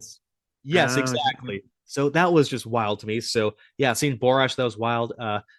Gotta say, my heart grew 3 sizes seeing the Monster Abyss in full though. What the gear. fuck was that? Well, Not it's one of those bastards. I get it, but no, we know why. Really? Because if it doesn't happen, WWE, it doesn't count. That's what they keep trying to train us. But Abyss in full gear, I'm like, hell yeah, this shit rules. I was so happy to see that. So yeah, well job WWE on that segment. Great job, AJ Styles on a fantastic career. If that's it, our boy old Paul Levesque, he really had to get front center. He just fucking hates the attention. Ace, you hate to see it. I will say real quick too, a little off topic because I do love a good a dunk on Triple H sesh. But for a split second, when our boy Mean Mark, when he came out and said we have some unfinished business, I thought, no way, really? Like, I thought that was. And then it was quickly okay. Yeah, I was like, but for a split second, I was like, for Saudi or like, what are we doing here? Cinematic era doesn't count, brother. Yeah, exactly right. Yeah, I mean, yeah, the Triple H stuff is what it is at this point. We saw it with Cena. We say we're not going to get away from it. Just smile and wave, boys. Smile and wave. Other notes on Raw. So I guess before we'll treat the Elimination Chamber match as part of maybe a preview to end. But as mentioned, Brock Lesnar, he's still here. He's still here. I guess he has an open challenge for WrestleMania, according to Paul Heyman there. So first, do you care? Who do you want to see? And also, maybe the most important question, do you think they have a plan? No, I think it's one of those things where Brock's obviously going to be at Mania, but he's not going to work for the next, I honestly we're recording this February 24th. I don't think, I'll go on record right now, I could be wrong. I don't think that we're going to see Brock until Mania now. I think we'll have Heyman. I think that they put out a graphic highlighting, promoting his next appearances. Does he have a date? When's the next date? WWE did put it out, though, that here's because I was going to say, I would not be surprised if they just didn't have him till Mania now, and then you do a Mania match, because you always do a Mania match with, but yeah, I don't really care. We talked about this kind of at the top with some unfortunate stuff, but Brock just doesn't do it for me anymore, man. Again, even allegations aside, it's just my buddy's, he's getting old, and yeah, I don't know that initial whoa, this guy's massive or this guy's crazy, he's so fast, so agile. It's kind of gone away, and there's a lot of other guys who can sort of fill that void. We'll see discourse, I think, from people talking about Obafemi, Gunther, but yeah, I'm not super stoked for it, but I guess we'll see. He will not be facing Bronson Reed because there's an ambulance going by my apartment building right now that may contain Bronson Reed because he's injured. The Vision is cursed. That's insane. I feel bad making jokes because a guy is hurt, but holy fuck, you couldn't write this. I forget who it was. I wish I could credit it. I did see one tweet now, because they were talking about with Lesnar, what does he do? The whole thing with Seth coming back. A lot of people were saying Seth might be back before Mania. It was going to be Braun Breaker. He went down. Okay, maybe Bronson Reed. That's obviously out now. Where somebody had said maybe just you do Brock Seth for the fuck of it. What else do you really do? You couldn't write this. Just such a string of shit luck, and my heart breaks for him. Because it's yet another guy now that's missing out. But holy man, You it know, was you a simple got to spot knock too. on some wood, or He was you throw some breaking up a salt over your pin. shoulder. He was breaking up a pin. Like this guy, like when he did his tsunami off the cage at War Games, I'm like, yeah, that's a bad idea. Like, of course you're gonna get injured. He was just breaking up a pin here and he tore his bicep. Like, you can't make this stuff Just up. the And worst luck. Because it's such a routine move. You know, it's never the big stuff. You know, yeah, whenever you see those crazy moments in wrestling where, like it looks nuts, it looks crazy, it's usually safe. It's always these weird little things that just, breaking up a pin and rolling over. I remember even when I watched the video back, because I believe it's his right bicep, because I was looking at his left because his left hits the ground first. So I was trying to figure out like where he like tears it, because like it was his left that smokes the ground, so it must have just been during the swoop and just such bad luck. Just my heart breaks for him, poor guy. But just, they are so cursed, this group, man. Like it's Logan, now, it is Logan now Paul, Logan Austin Paul, Theory. What do you got for Heyman, us? and Austin Theory are the three musketeers, that three stooges now to, you know, I guess you just, yeah, I don't even know. I don't even know what to say on it. Just such bad luck. Such bad They luck. want to compare these guys to the Death Riders. The Death Riders, 0 injuries. It's a blowout now, 3-0. I should make jokes. Get well soon, Bronson Reed, and keep rehabbing Braun Breaker and Seth Rollins too.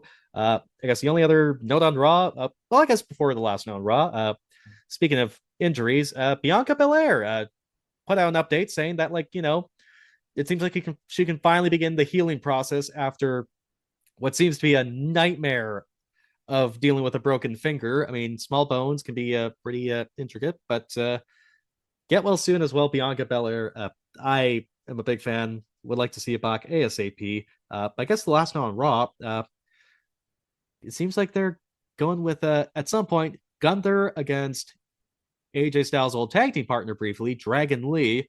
Very quickly, do you think this is a WrestleMania match, or I don't know if this is Elimination Chamber, but and there's 2 months until Mania, but Ace, give me constant reassurance. Please tell me that the plan for Gunther retiring John Cena and AJ Styles is not Dragon Lee. Yeah, well, I don't see it at Elimination Chamber, because they don't like doing more than 4 matches. Um, Honestly, I see it on a Raw before, or sorry, I should say after Chamber some point. Um, then he comes out, who's gonna be my challenger? It's unfortunate, and I mean, not to look at everything right now with Drew, where there's a lot of stuff coming out, like that. Do we not keep the title on him going into Mania? Are him and Cody enough to kind of stand on their own legs going into a main event program? It just sucks because obviously Roman and Seth was the plan before he got hurt.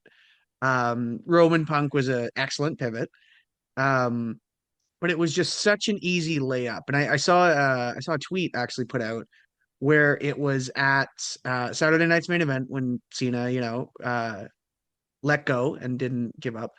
Um, but after that match, there's a shot of Cody looking over his gear on the ground. Like, it's just the easiest layup you could have done was having Gunther turn around and win the Rumble and challenge Cody. And like, could you imagine going into this Mania season right now with Punk and Roman for one world title and then Cody Gunther for the other? Just, oh, man. So I don't know what they do.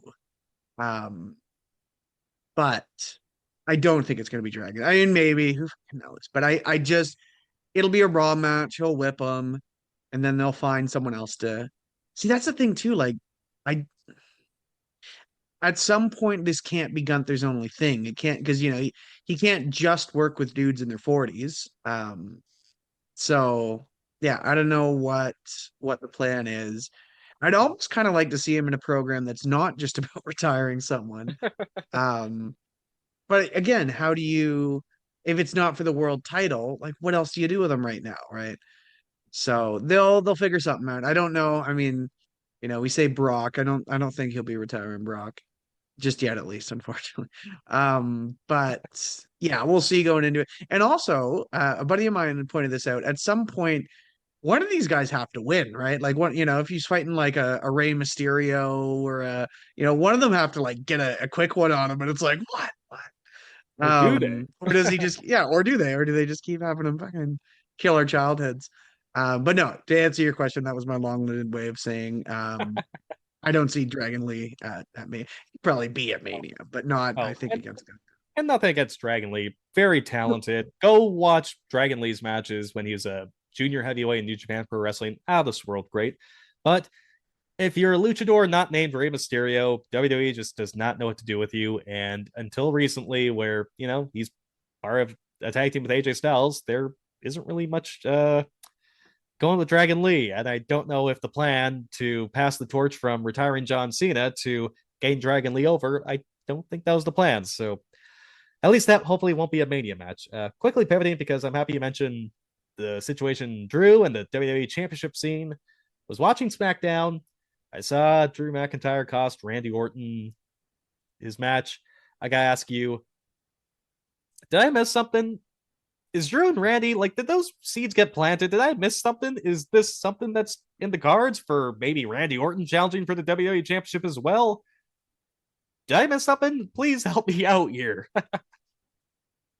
I think it's their way of trying to build hype for the chamber. I think it's their way of, anybody could fight Drew, right? It's not just that it's Cody that could, everyone's got a reason to we know it's not going to be LA Knight. But yeah, I don't know. I wasn't super upset with that because again, Randy's the guy you can have kind of anywhere. And if they were like, okay, Cody and Drew just isn't it. I think Randy's a safe guy to throw a triple threat in there if you've got nothing for him but that's I don't know. It's such a clusterfuck. There's just so many guys kind of around that top right now. Fatu, which we just saw with him getting thrown into the arena. Who knows? I kind of like seeing Orton at least in the conversation for this. I did see one way, again, this is just doom scrolling on my part. I did see one way that somebody said you could book yourself out of this. Let's say Drew's in the chamber, you do it for the title. Maybe a Cody wins there, maybe somebody else wins there, Fatu, and then just you pivot to whatever you want. But because WWE and their gimmicks, whoever wins the Elimination Chamber will challenge for the WWE Championship, but WWE breaks their gimmicks all the time. They could add ingredients to this match as nothing is said. Yeah. And on the note, I guess I forgot to mention he lost to Aleister Black. I haven't watched too much of Aleister Black, but basically he's carrying Cross now, right? That's essentially what happened. Well, time will tell. But yeah, it's interesting because they bring these guys back. And it's not to quote your favorite corporate Pepsi man, but they say the grass is so much greener. Why don't you give it a shot? Because you see, other than Cody, you keep seeing this over and over again with guys like Rusev coming back, with guys like Aleister coming back. Where it's like, okay, things aren't working out. We saw it with Andrade before he went back to AEW again, inevitably, but it's not guaranteed. And I think it's tough because a lot of these, even, we saw it at first with so many guys going over to AEW where I think they thought it was going to turn out a lot better than it ended up being, right? And, just because it's fresh, just because it's new, it's, like you always say, we've been trained for the crazy, oh my God clip now where sure, the return or the debut is amazing, but how the fuck do you follow up on it? Because you can't just always return every night, right? So, or maybe you can, brother. Or maybe you can. How many times has Roman Reigns returned? I was just gonna say, they say every time Roman comes out, it's him returning. So, but yeah, sorry to get off the WWE title picture is just it's so fucking. It almost would have been better off just keeping Cody as champ. As excited as I was for Drew, just because at least then there'd be some intrigue going into Mania, being like, okay, one of these fucking guys has to beat him, right? Where now it's just this weird. Okay, so even if you don't want Cody to win it back, it's like, well, what am I pulling for Drew to just? The point of that whole thing stemming is that Roman Reigns is going to win the Royal Rumble, and maybe Cody Rhodes did not want to lose to Roman Reigns this year at WrestleMania. So, to be a fly on the wall in the walls there. But speaking of Cody and enjoying the show, talking about the whole WWE title picture too is not just Randy Orton maybe in there. An excellent segment Friday between Cody Rhodes and Sami Zayn backstage. Truly felt like 2022 or 2023, where it felt like, okay, there's some depth to these characters, like they're relatable, and it's essentially Sami Zayn calling Cody Rhodes the chosen one, and then Cody saying that Sammy's the reason they can't get the job done, and talking about doing the right thing versus doing what you need to do to be the champion. It was interesting because when at the end Sammy apologizes to Cody eventually, and the crowd moaned, like they were like, get the fuck out, don't apologize to this guy afterwards. So I hope it doesn't lead to a Sami Zayn heel turn. I don't know if that's the play.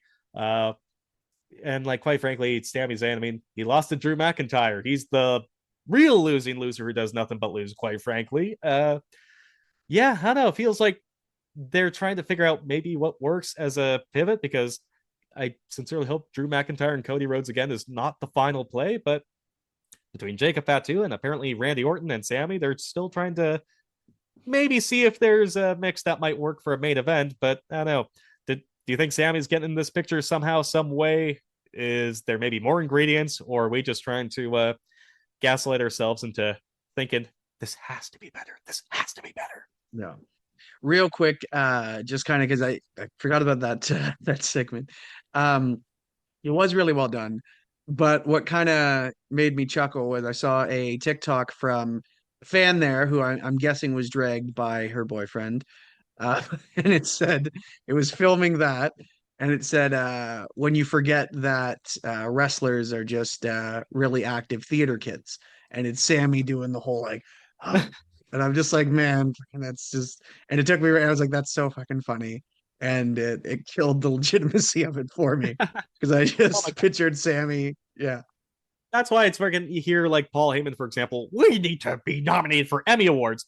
Watch a fucking TV show. You know what? If they were going to be up for Emmys, be an actor. You're a wrestler for a reason. God.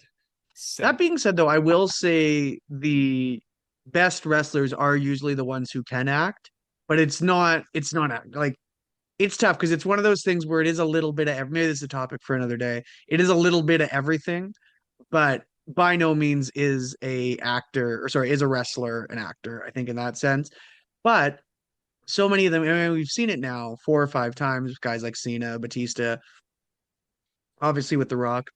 They translate very well. Edge, or Adam Copeland, because they have that, especially for improv, they've got that training. I mean, you look at something like theater too, like they're working in front of 20,000 people, staying in character while also getting thrown around like a rag doll, and no one's doing the sense. So, like, I get where they say that, but at the same time, it's absolutely not acting. Raw's not. And don't forget, with all those in our lifetime, with like, all those great performances you see of a guy like DiCaprio, you know, he's not doing it in one take, pal, in front of 20,000, and so it's a whole different world. That's true. I feel. It is a whole different world. So you're not getting a fucking Emmy anytime soon. That's just like I hate to disregard, but sorry, Paul. Right. No, but and also Cody trained to be an actor before a wrestler too, so that's why he kind of translated doing pretty good promos at the end of the day too. So there's a lot of skills required, and there's crossover for sure. Yeah, not trying to discredit wrestlers entirely, but like Paul, like watch a TV show. Like there are levels to this. You don't expect all the actors to just come in and just be able to call a match on the fly. Like he's also very kind of off in his own world. So Austin Theory. Some people here. What? Yeah, I was gonna say some people like the sound of their voice more so than other people, and Paul Heyman is definitely one of them. Paul Heyman, especially nowadays, Jiminy Christmas.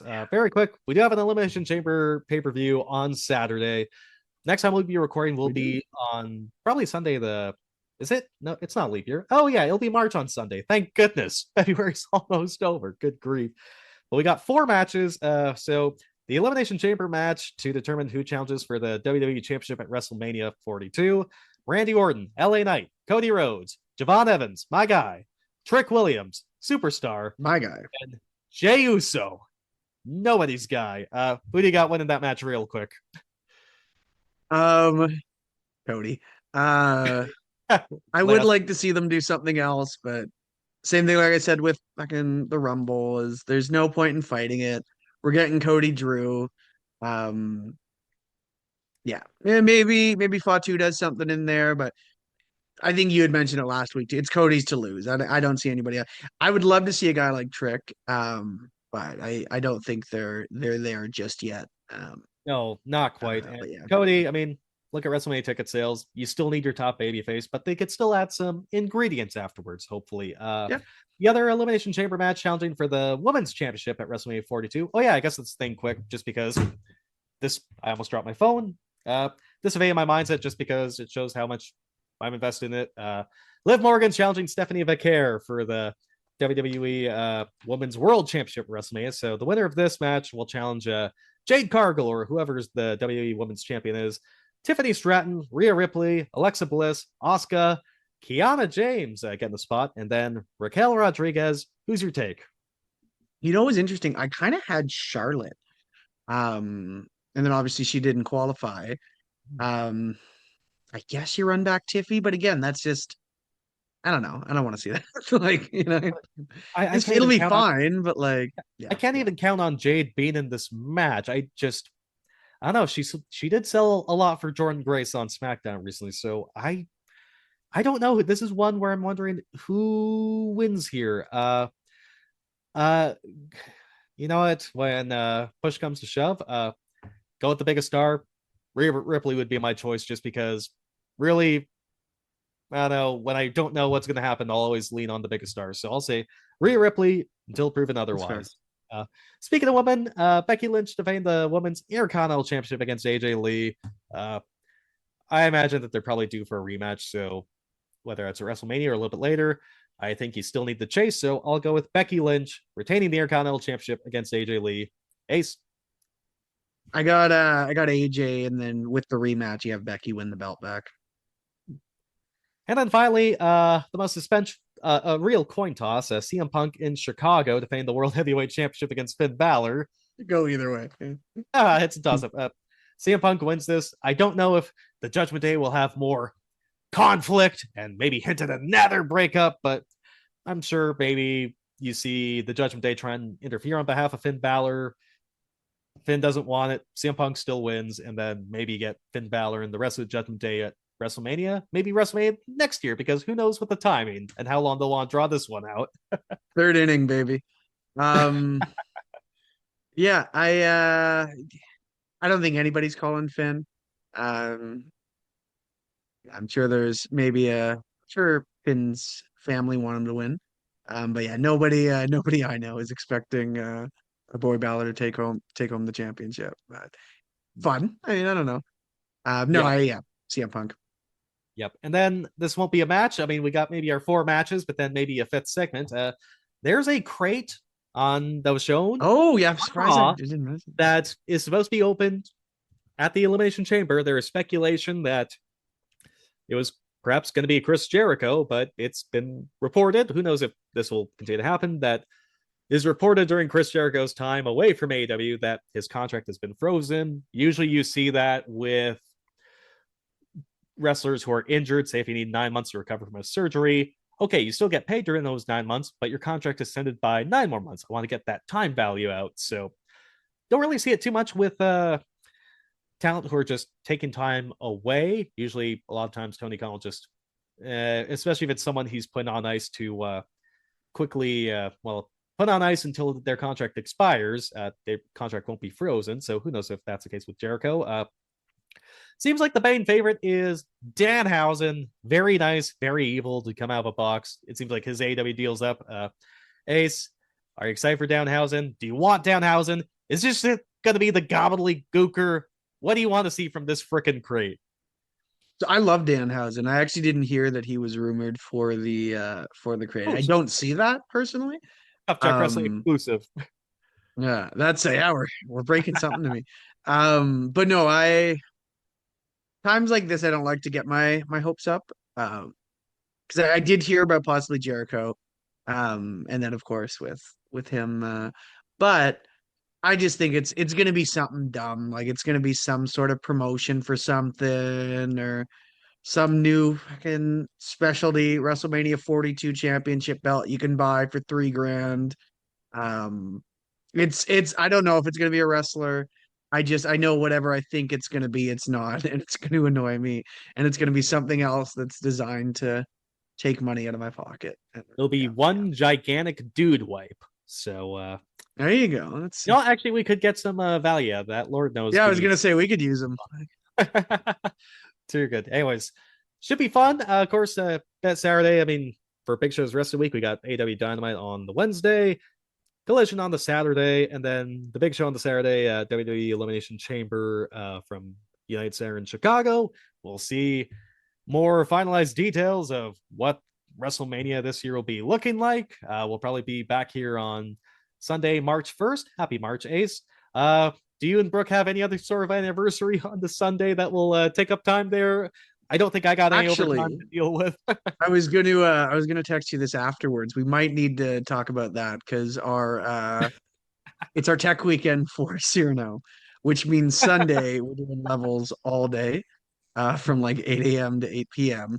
Oh Which my Brooke was God. also upset about because last year I missed her mom's birthday because of it, which was the second last year. Now it's the first.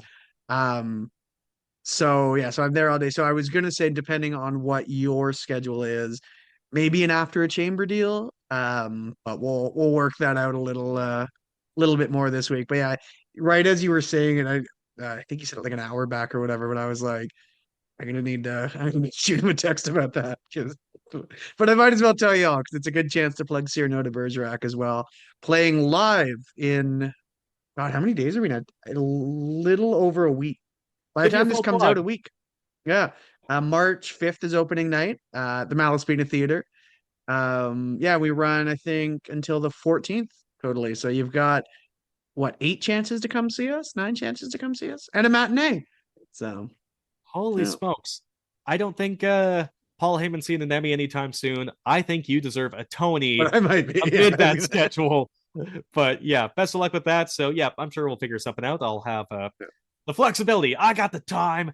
Wednesdays, Fridays, 3 or 4 Saturdays or Sundays a year. We can make it work. But yeah, in the meantime, I'll let you get to class or rehearsal or whatever you need to get through on this particular Tuesday. For Corey Ace Trelaw, I'm Aaron Schultz. Thank you for sticking with us. This is Cup Check Wrestling. We're the big boys. Play with each other.